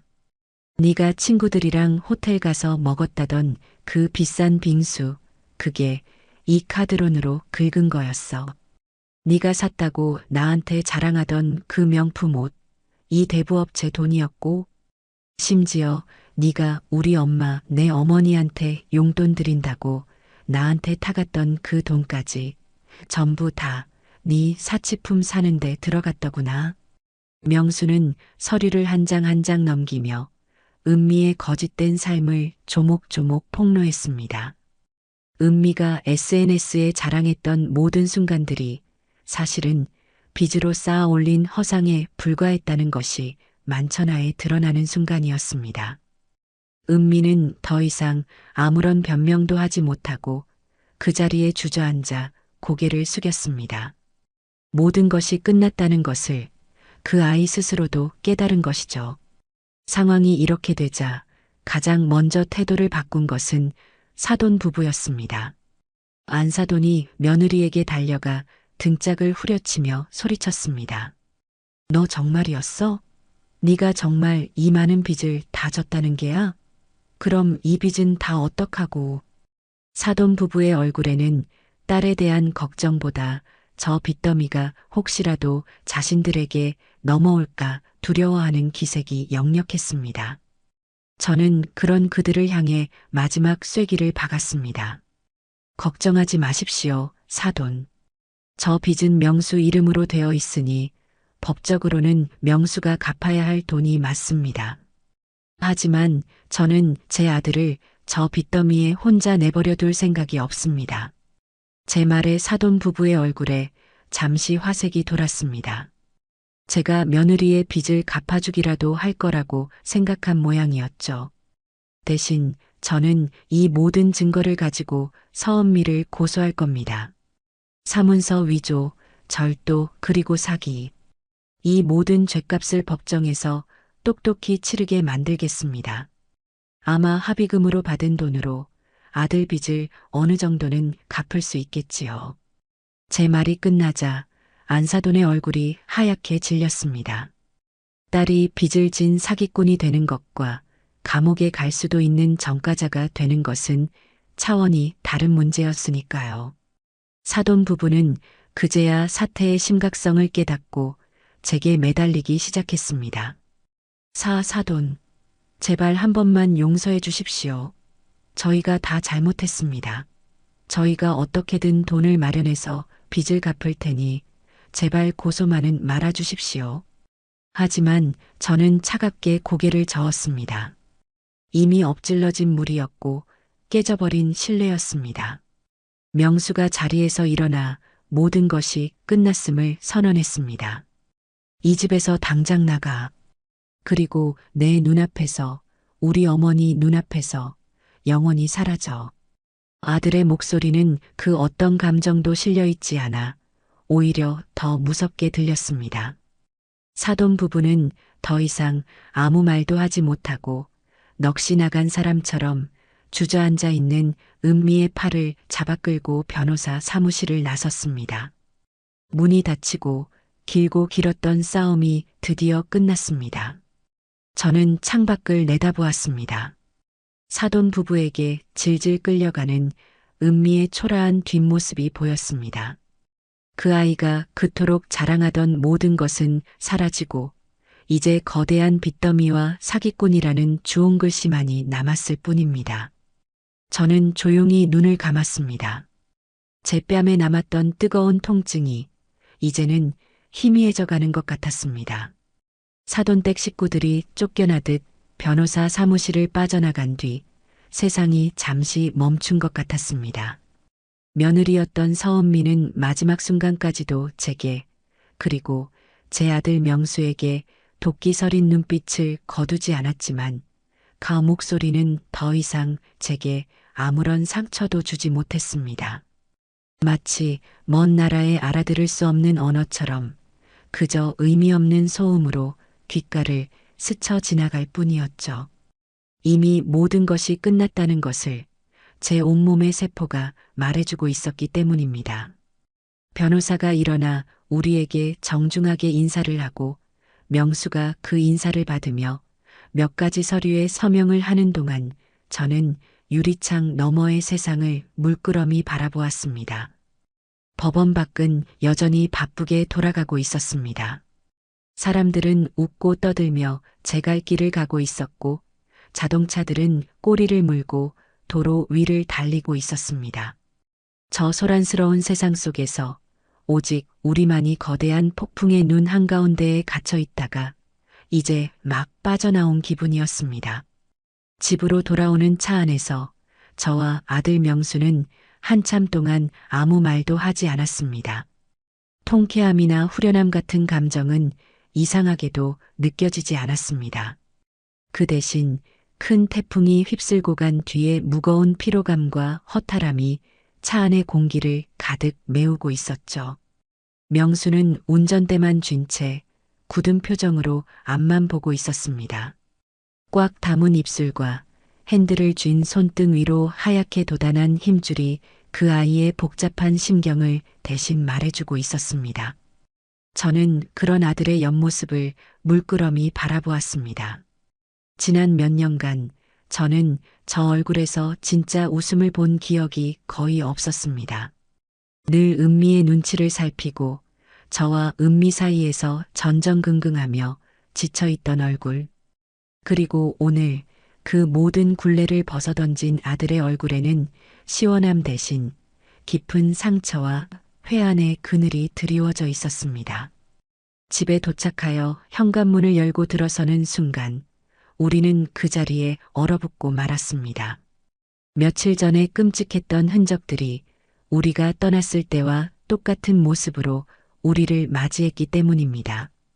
부서진 채 비스듬히 열려있는 며느리의 방문, 그 너머로 보이는 난장판의 현장. 집안의 공기는 무겁게 가라앉아 있었고 어디선가 희미하게 그 아이가 쓰던 독한 향수 냄새가 나는 것 같았습니다. 법원에서 악연의 마침표를 찍고 왔다고 생각했는데 이 집은 여전히 과거의 시간에 붙들려 있는 듯 했습니다. 명수는 망연한 표정으로 집안을 둘러보더니 주먹을 불끈 쥐었습니다.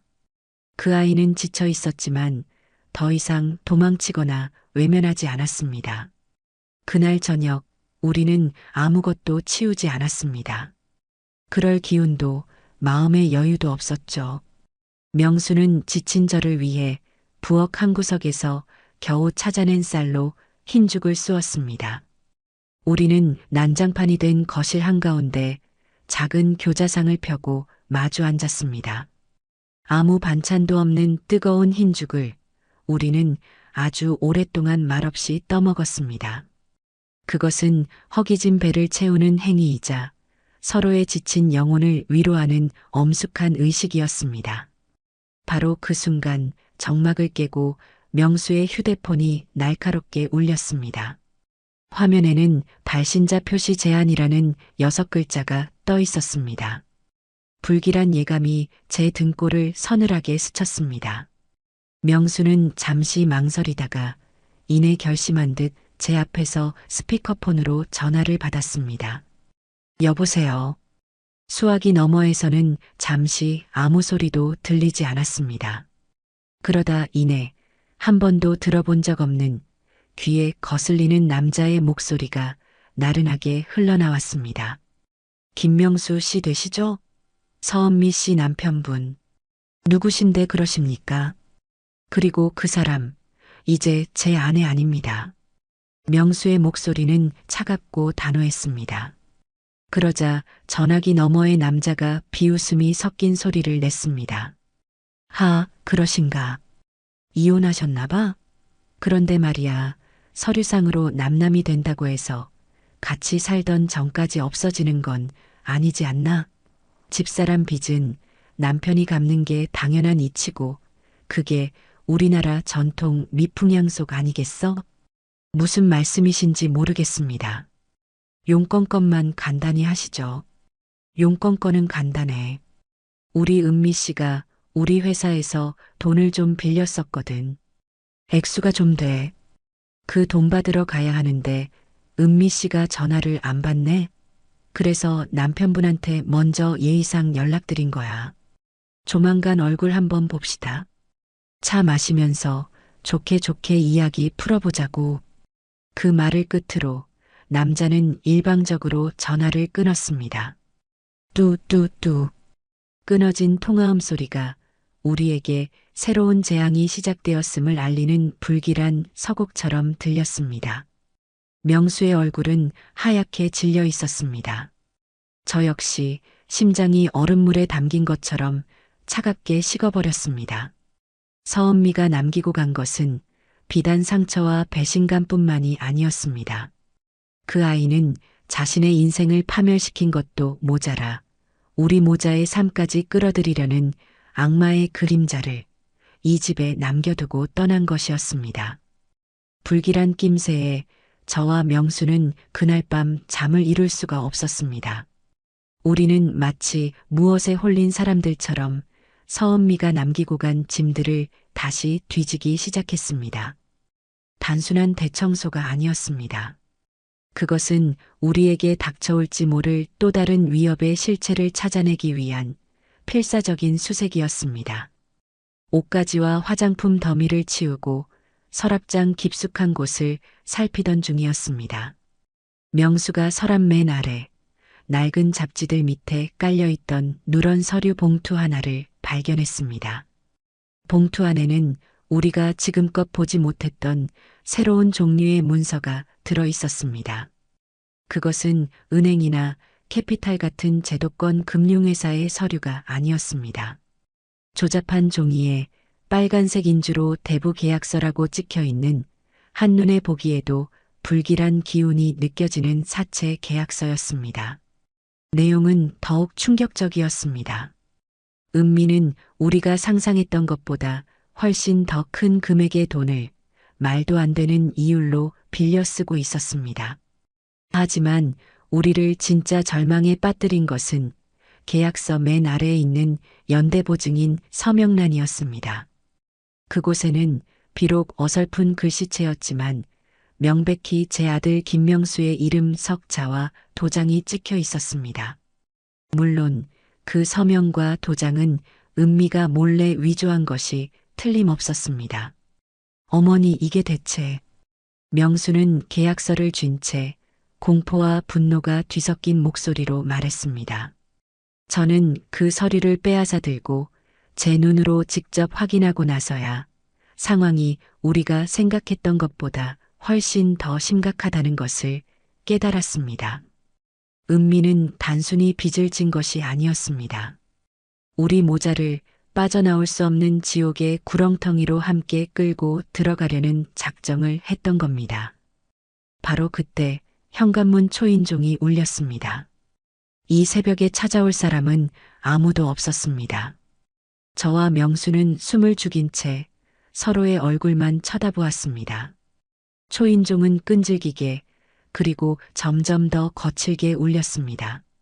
잠시 후 초인종 소리가 멎더니 이번에는 현관문을 쿵, 쿵 하고 세게 두드리는 소리가 들려왔습니다. 그리고 문 밖에서 아까 전화기 너머로 들었던 바로 그 남자의 목소리가 마치 지옥의 사자처럼 나른하게 울려 퍼졌습니다. 김명수 씨, 안에 있는 거 다 압니다. 좋게 이야기하자고 했는데 문도 안 열어주시고 이러면 우리도 아주 섭섭합니다. 그의 목소리는 웃고 있었지만 그 안에는 서늘한 칼날이 숨겨져 있었습니다. 우리 집의 평화는 이제 완벽하게 끝났습니다. 문 밖의 그림자는 더 이상 우리가 무시하고 외면할 수 없는 실체적인 위협이 되어 우리를 옥죄어 오기 시작했습니다. 그날 이후 평화롭던 우리 집은 보이지 않는 감옥이 되었습니다. 사채업자들의 괴롭힘은 우리의 일상을 좀먹는 독버섯처럼 집요하고 악랄하게 계속되었습니다. 밤낮을 가리지 않고 걸려오는 협박 전화는 기본이었습니다. 어떤 날은 아무 말 없이 섬뜩한 웃음소리만 들려오기도 했고, 어떤 날은 우리가 어디서 무얼 하는지 다 알고 있다는 듯한 말을 흘리기도 했습니다. 그럴 때마다 저는 심장이 철렁 내려앉는 기분이었습니다. 그들은 우리 집 현관문 앞에 붉은색 레커로 돈 갚아라, 김명수 같은 끔찍한 문구를 휘갈겨 놓기도 했고, 심지어는 누군가 밤중에 술에 취한 척 우리 집 현관문 도어록을 부술듯이 걷어차고 가는 일까지 벌어졌습니다. 저는 10수년 만에 집에 혼자 있는 것이 지옥처럼 두려워지기 시작했습니다. 창밖에서 작은 소리만 나도 심장이 쿵쾅거렸고, 현관문 초인종 소리는 이제 제게 공포의 대상이 되어버렸습니다. 명수는 하루가 다르게 야위어가는 저를 보며 이전과는 완전히 다른 눈빛을 했습니다. 그 눈빛에는 더 이상 과거에 대한 죄책감이나 슬픔이 담겨 있지 않았습니다. 오직 자신의 어머니를, 자신의 가정을 지켜내야 한다는 굳은 결의와 저 불법적인 위협에 절대 굴복하지 않겠다는 차가운 분노만이 이글거리고 있었죠. 아들은 공포에 떠는 제 손을 꼭 잡고 단호하게 말했습니다. 어머니, 아무 걱정 마세요. 저것들은 법보다 주먹이 가깝다고 믿는 하찮은 벌레들일 뿐입니다. 이제부터는 제가 어머니의 방패가 되어드릴 겁니다. 저것들이 어머니 머리카락 한 올도 건드리지 못하게 할 겁니다. 아들은 그날 바로 행동으로 자신의 결심을 증명해 보였습니다. 낡은 현관문 디지털 도어록을 외부 충격과 해킹에 모두 견딜 수 있다는 최신형으로 바꾸었습니다. 그리고 현관문 앞 천장에는 24시간 모든 것을 녹화할 수 있는 고화질 CCTV까지 직접 설치했습니다. 아들은 자신의 휴대폰으로 CCTV 화면을 보여주며 저를 안심시켰습니다. 보세요, 어머니. 이제 제가 회사에 있을 때도 이 집 앞을 실시간으로 지켜볼 수 있습니다.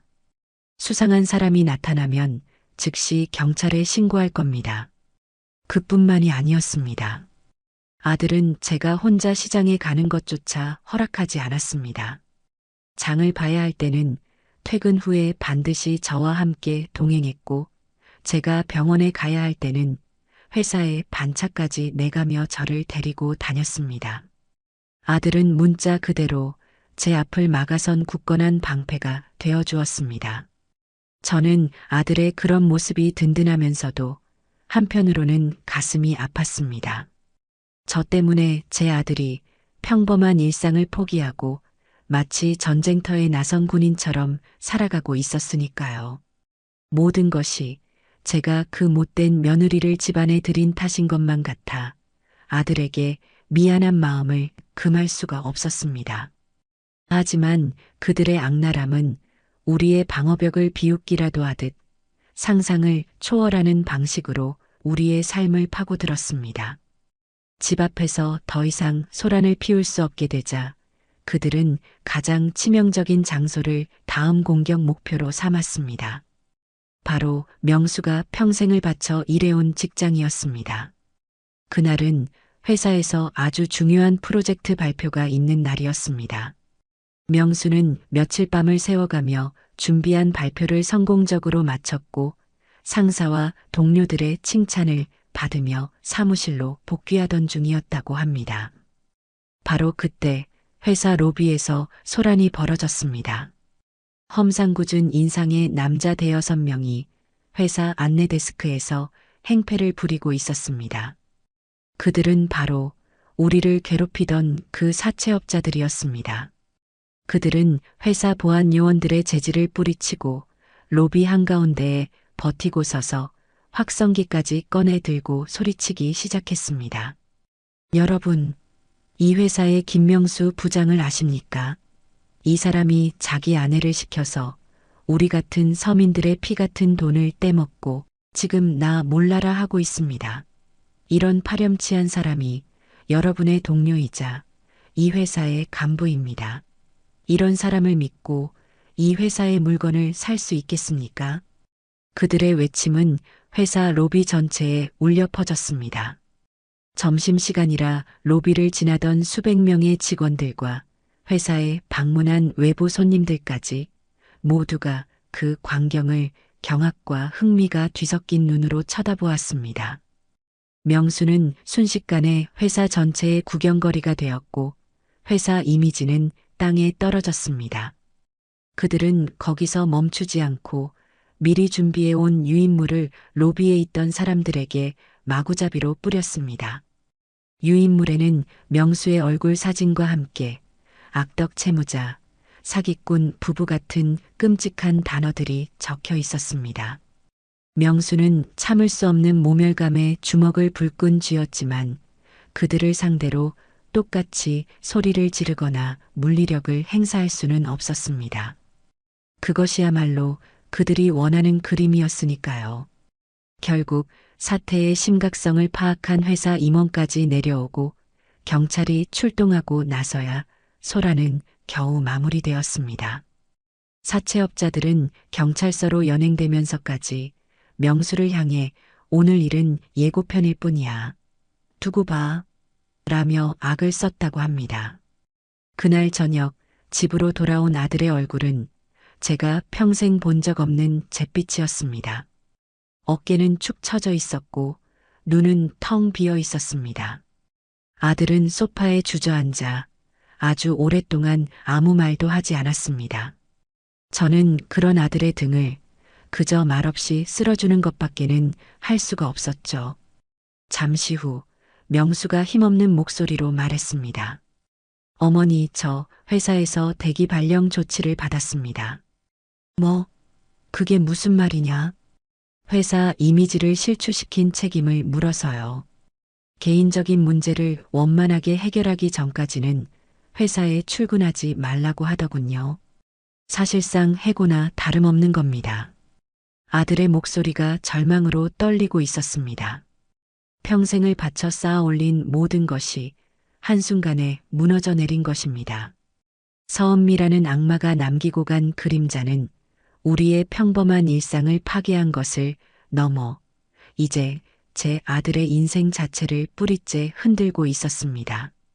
저는 그런 아들을 보며 이대로 주저앉을 수는 없다고, 이대로 모든 것을 포기할 수는 없다고 굳게 마음을 다잡았습니다. 저 불법적이고 악랄한 벌레들을 이 사회에서 완전히 박멸시켜버려야 한다고 저는 제 남은 인생을 걸고 맹세했습니다. 대기 발령. 그것은 사실상의 해고, 통보나 다름없는 한 직장인의 인생에 내려지는 사형 선고와도 같은 것이었습니다. 명수는 그날 이후 며칠 동안 방 안에 틀어박혀 나오지 않았습니다. 평생을 성실하게 그리고 정직하게 살아온 아들이었습니다. 그런 아들이 자신이 저지르지도 않은 일 때문에 인생의 가장 큰 위기에 내몰린 것입니다. 아들의 망가진 등을 바라보며 저는 분노보다 더 큰 슬픔을 느꼈습니다. 그리고 결심했습니다. 이대로 무너질 수는 없다. 저 악마 같은 사채업자들에게 법과 상식이 아직 살아있다는 것을, 그리고 내 아들은 결코 혼자가 아니라는 것을 똑똑히 보여주어야 한다고. 저는 가장 먼저 제 딸 민지에게 연락을 했습니다. 민지는 모든 자초지종을 듣더니 분노하기보다 오히려 차분한 목소리로 말했습니다. 엄마, 이건 오히려 기회일지도 몰라. 그놈들은 자신들이 법 위에 있다고 착각하고 있지만 그럴수록 더 많은 불법의 증거를 남기게 되어 있어. 우리가 그 증거들을 모아서 다시는 사회에 발붙이지 못하도록 만들어야 해. 그날 밤 저와 명수 그리고 스피커폰 너머의 민지까지 우리 세 식구는 밤늦도록 머리를 맞대고 마지막 반격을 위한 계획을 세웠습니다. 민지는 아는 변호사 친구에게 자문을 구해 사채업자들의 행위가 단순한 채권 추심이 아닌 명백한 불법 채권 추심 행위에 해당하며 협박과 명예훼손까지 모두 처벌이 가능하다는 사실을 확인해 주었습니다. 문제는 그들의 혐의를 입증할 결정적인 증거였습니다. 오빠, 그놈들이 다시 연락해 오면 최대한 불쌍하게 완전히 패배한 것처럼 연기해야 해. 돈을 갚을 테니 제발 한 번만 만나달라고. 그리고 그 만남의 순간을 우리가 덫으로 만드는 거야. 민지의 계획은 대담하고 치밀했습니다. 사채업자들의 탐욕을 역이용하여 그들을 현행범으로 체포할 덫을 놓자는 것이었습니다. 명수는 처음에는 위험하다며 망설였지만 더 이상 잃을 것이 없다는 생각에, 그리고 저와 동생의 응원에 힘입어 마침내 결심을 굳혔습니다. 다음 날 명수는 사채업자들의 두목으로 보이는 남자에게 먼저 전화를 걸었습니다. 아들의 목소리는 제가 듣기에도 정말 감쪽 같았습니다. 절망에 빠져 모든 것을 포기한 남자의 떨리고 처절한 목소리였습니다. 사장님, 접니다. 김명수. 제가 졌습니다. 돈 갚겠습니다. 회사에서도 잘리고 이제 더는 버틸 힘이 없습니다. 그러니 제발 저희 어머니만은 괴롭히지 말아 주십시오. 전화기 너머에서 남자의 만족스러운 웃음소리가 들려왔습니다. 거봐, 진작 이랬으면 서로 편했잖아. 그래서 돈은 준비됐고? 네. 집사람 몰래, 어머니 몰래 아주 오래전부터 모아둔 비자금이 조금 있습니다. 큰돈이라 집에서 거래하기는 좀 그렇고 내일 저녁 6시에 은행 앞 현금 인출기 앞에서 만나서 드리겠습니다. 이게 제가 가진 전부입니다. 아들의 연기는 너무나 실감나서 옆에서 듣는 제 가슴이 다 철렁할 정도였습니다. 사채업자는 아들의 말을 의심 없이 믿는 듯했고 약속을 잡았습니다. 그 전화를 끊자마자 우리는 곧바로 경찰서로 향했습니다. 그리고 그동안 모아두었던 모든 증거, 협박 전화 녹취록, 현관문에 붙었던 경고장 사진, 회사 로비에서 행패를 부리는 장면이 담긴 CCTV 영상, 그리고 방금 통화한 내용까지 제출하며 불법 채권 추심과 공갈 협박 혐의로 그들을 정식 고소했습니다. 경찰은 사안의 심각성을 인지하고 우리의 함정 수사 계획에 적극적으로 협조해 주기로 했습니다. 약속한 다음 날 저녁, 저는 집에서 가슴을 졸이며 기도하고 있었습니다. 명수는 돈가방처럼 보이도록 두툼하게 신문지를 채워 넣은 서류 가방을 들고 약속 장소인 은행 앞으로 향했습니다. 약속 장소 주변에는 손님이나 행인으로 위장한 사복 경찰들이 이미 곳곳에 잠복해 있었습니다.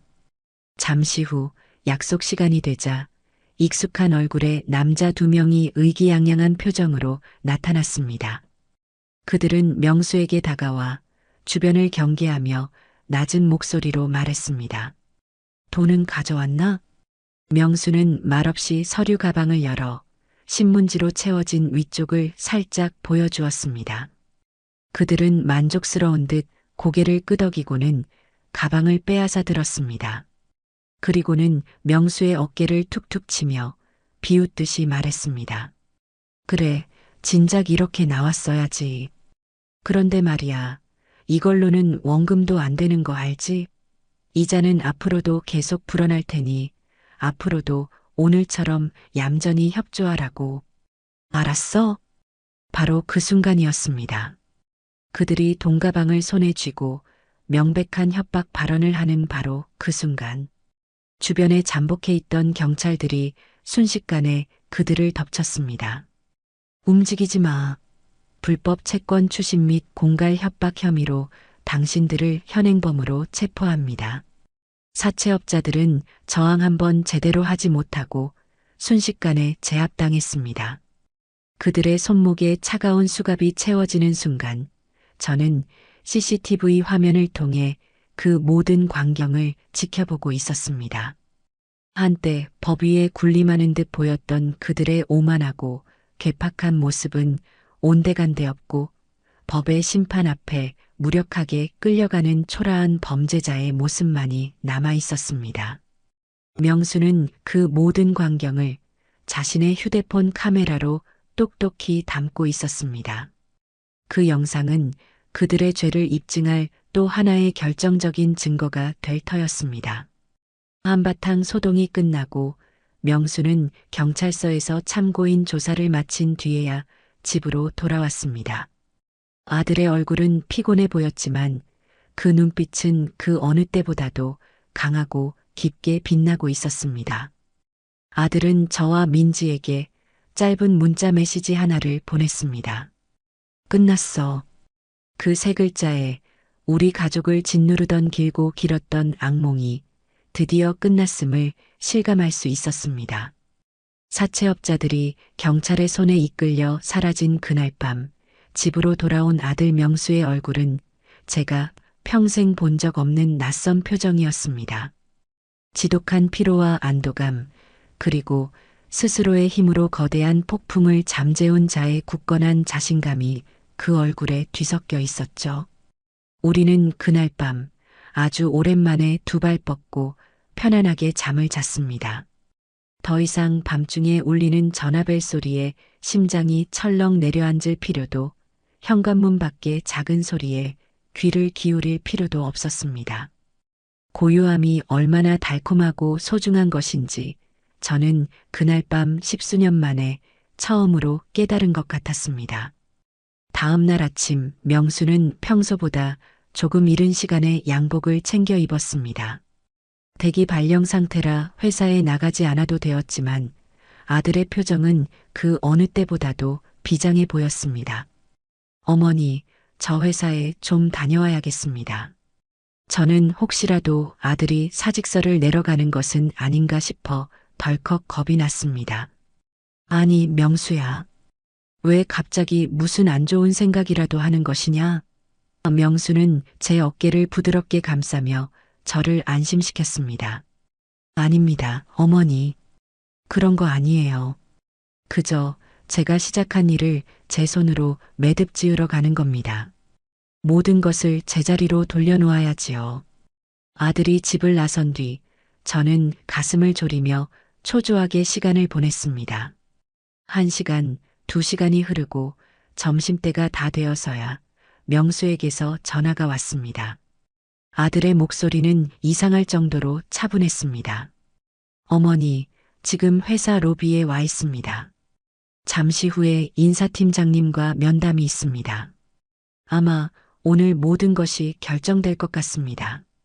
저는 아무 말도 하지 못하고 그저 기도하는 마음으로 전화를 끊었습니다.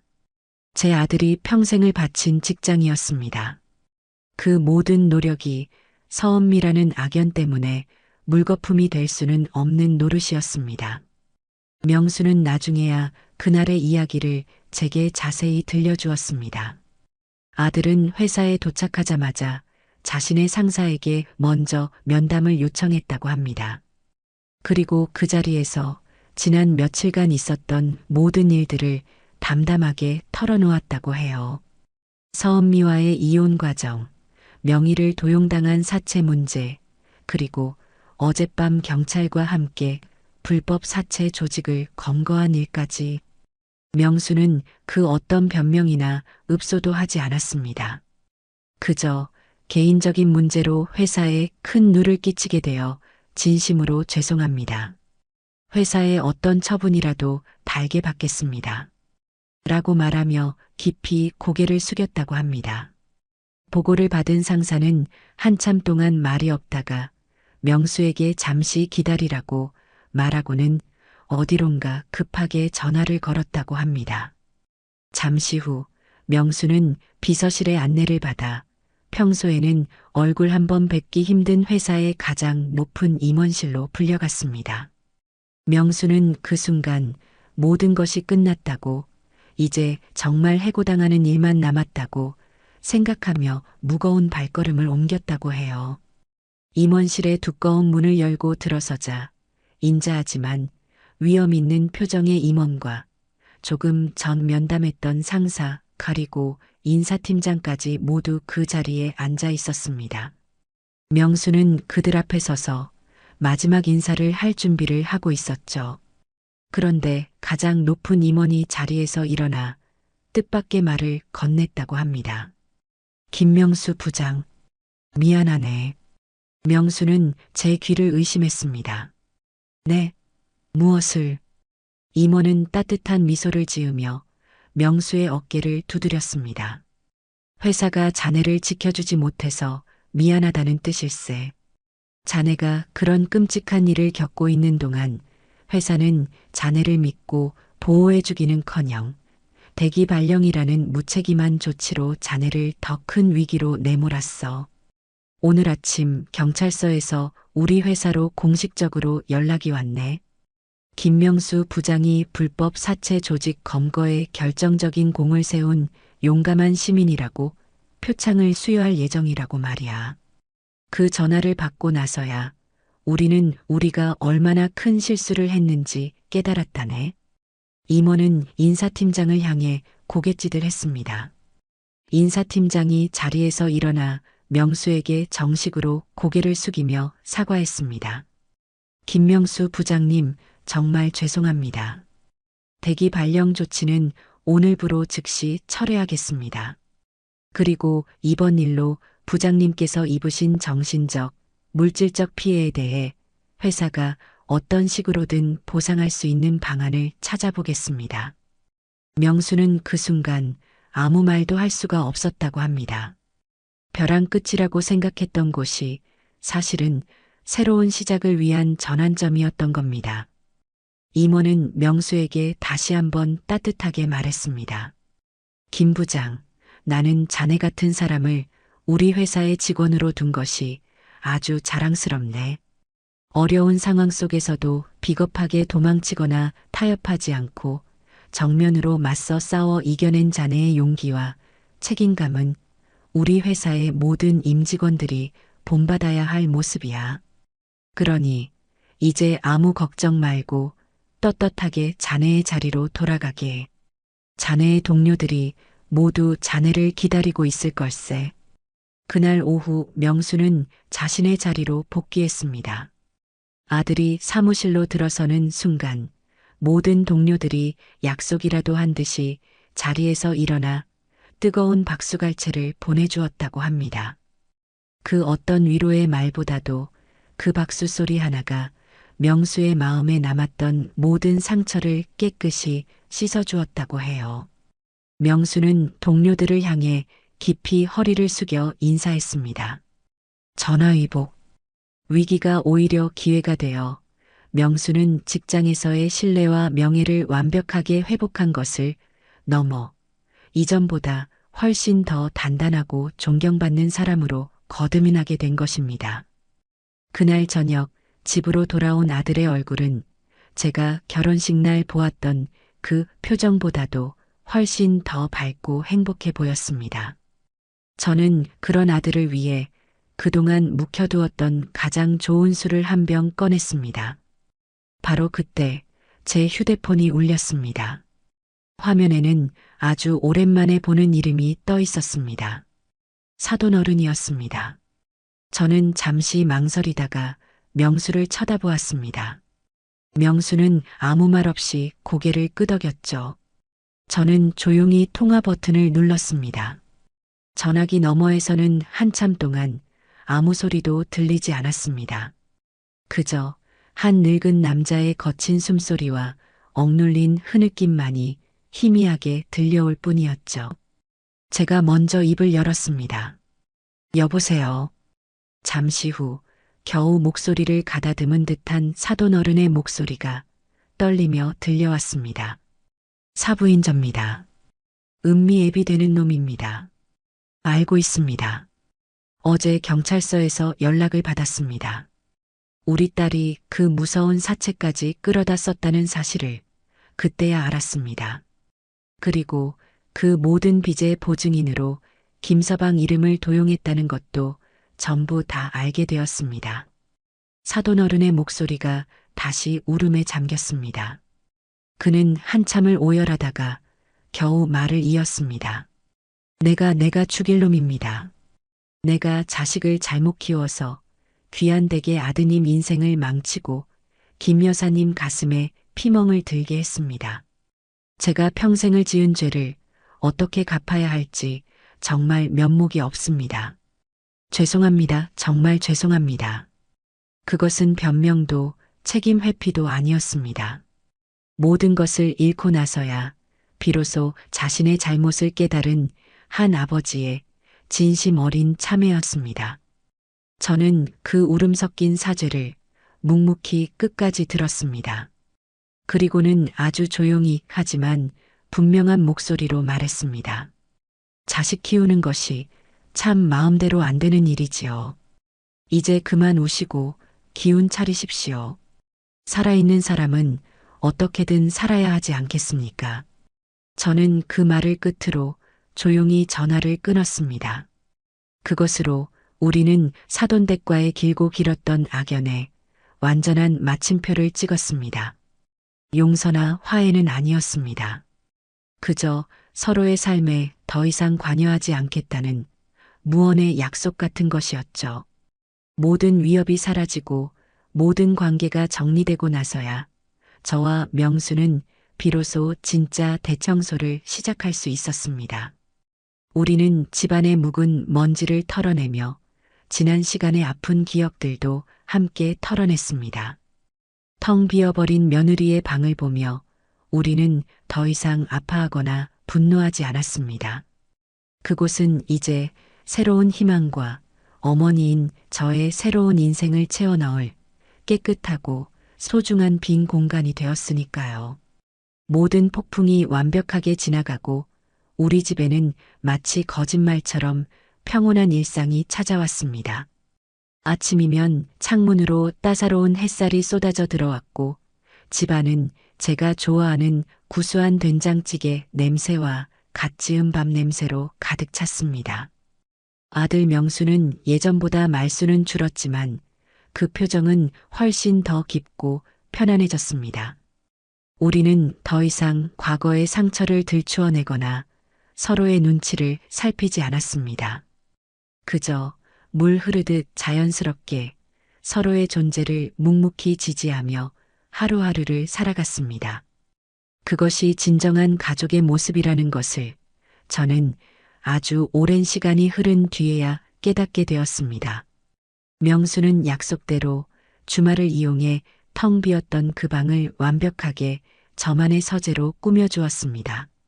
아들은 마치 소년처럼 들뜬 얼굴로 제게 어울릴 만한 가구들을 직접 고르고 배치하고 조립했습니다. 방 한쪽 벽면에는 제가 평생 읽고 싶었던 책들을 꽂을 수 있는 커다란 책장이 들어섰고 창가에는 햇살을 받으며 뜨개질을 할 수 있는 푹신한 안락의자가 놓였습니다.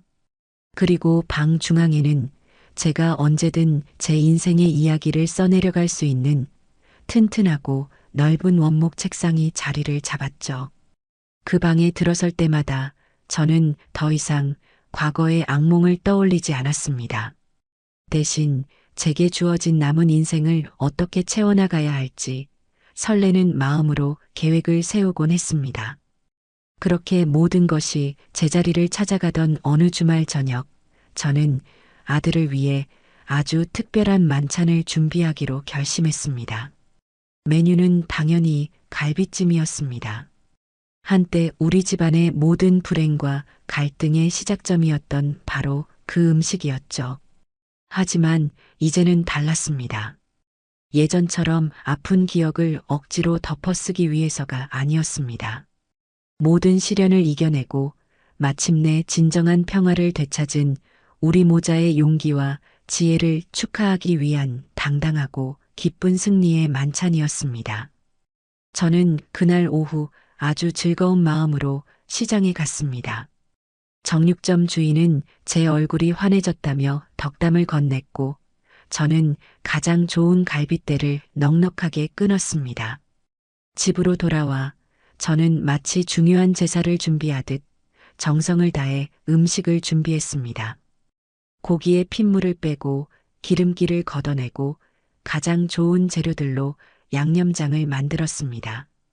냄비 안에서 갈비찜이 맛있게 익어가는 소리와 집안 가득 퍼지는 달콤하고 짭짤한 냄새는 제게 더 이상 고통의 기억을 상기시키지 않았습니다. 오히려 앞으로 우리에게 펼쳐질 행복한 날들을 예고하는 기분 좋은 전주곡처럼 들렸습니다.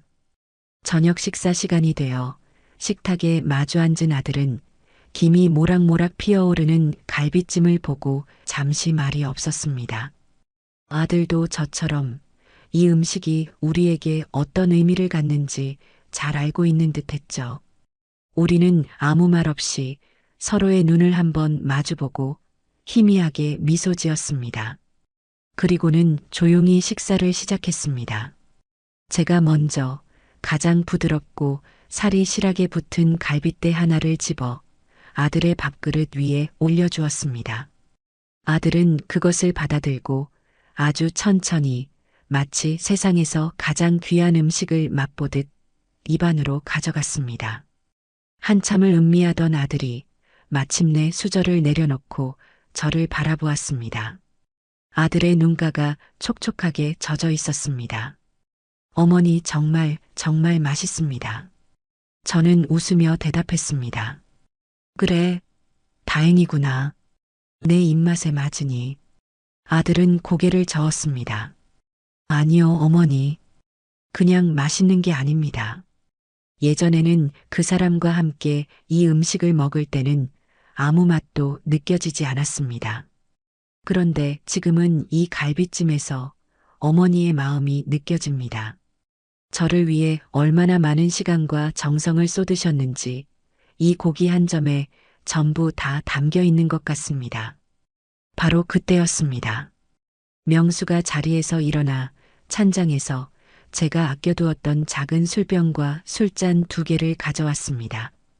아들은 제 잔에 먼저 맑은 술을 가득 채우고 자신의 잔을 채웠습니다. 그리고는 두 손으로 공손히 술잔을 들어 제게 올렸습니다. 어머니, 그동안 마음고생 정말 많으셨습니다.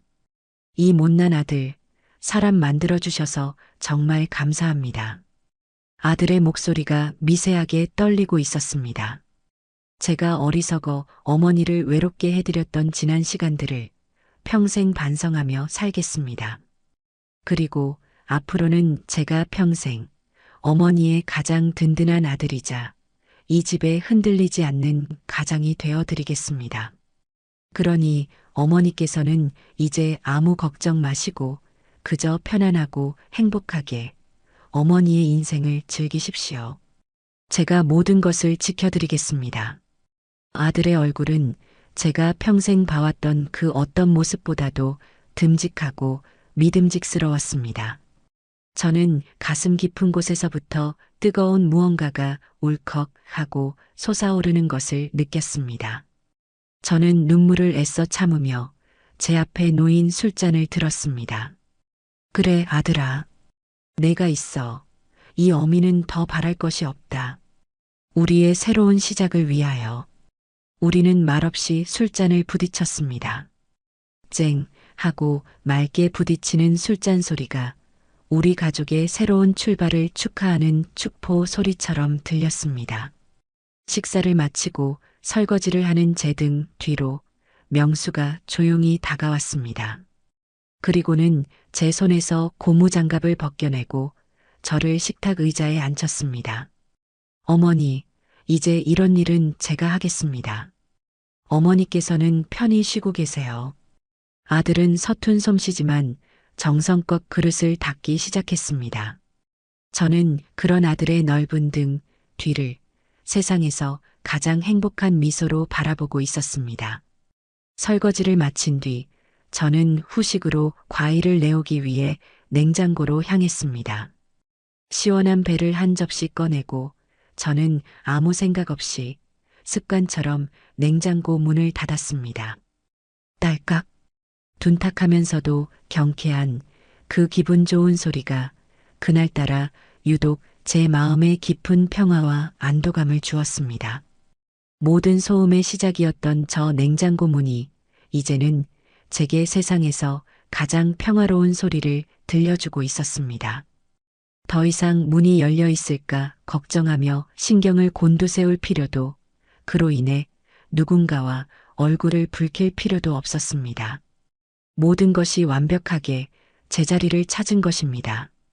저는 조용히 닫힌 냉장고 문을 한참 동안 바라보며 미소 지었습니다.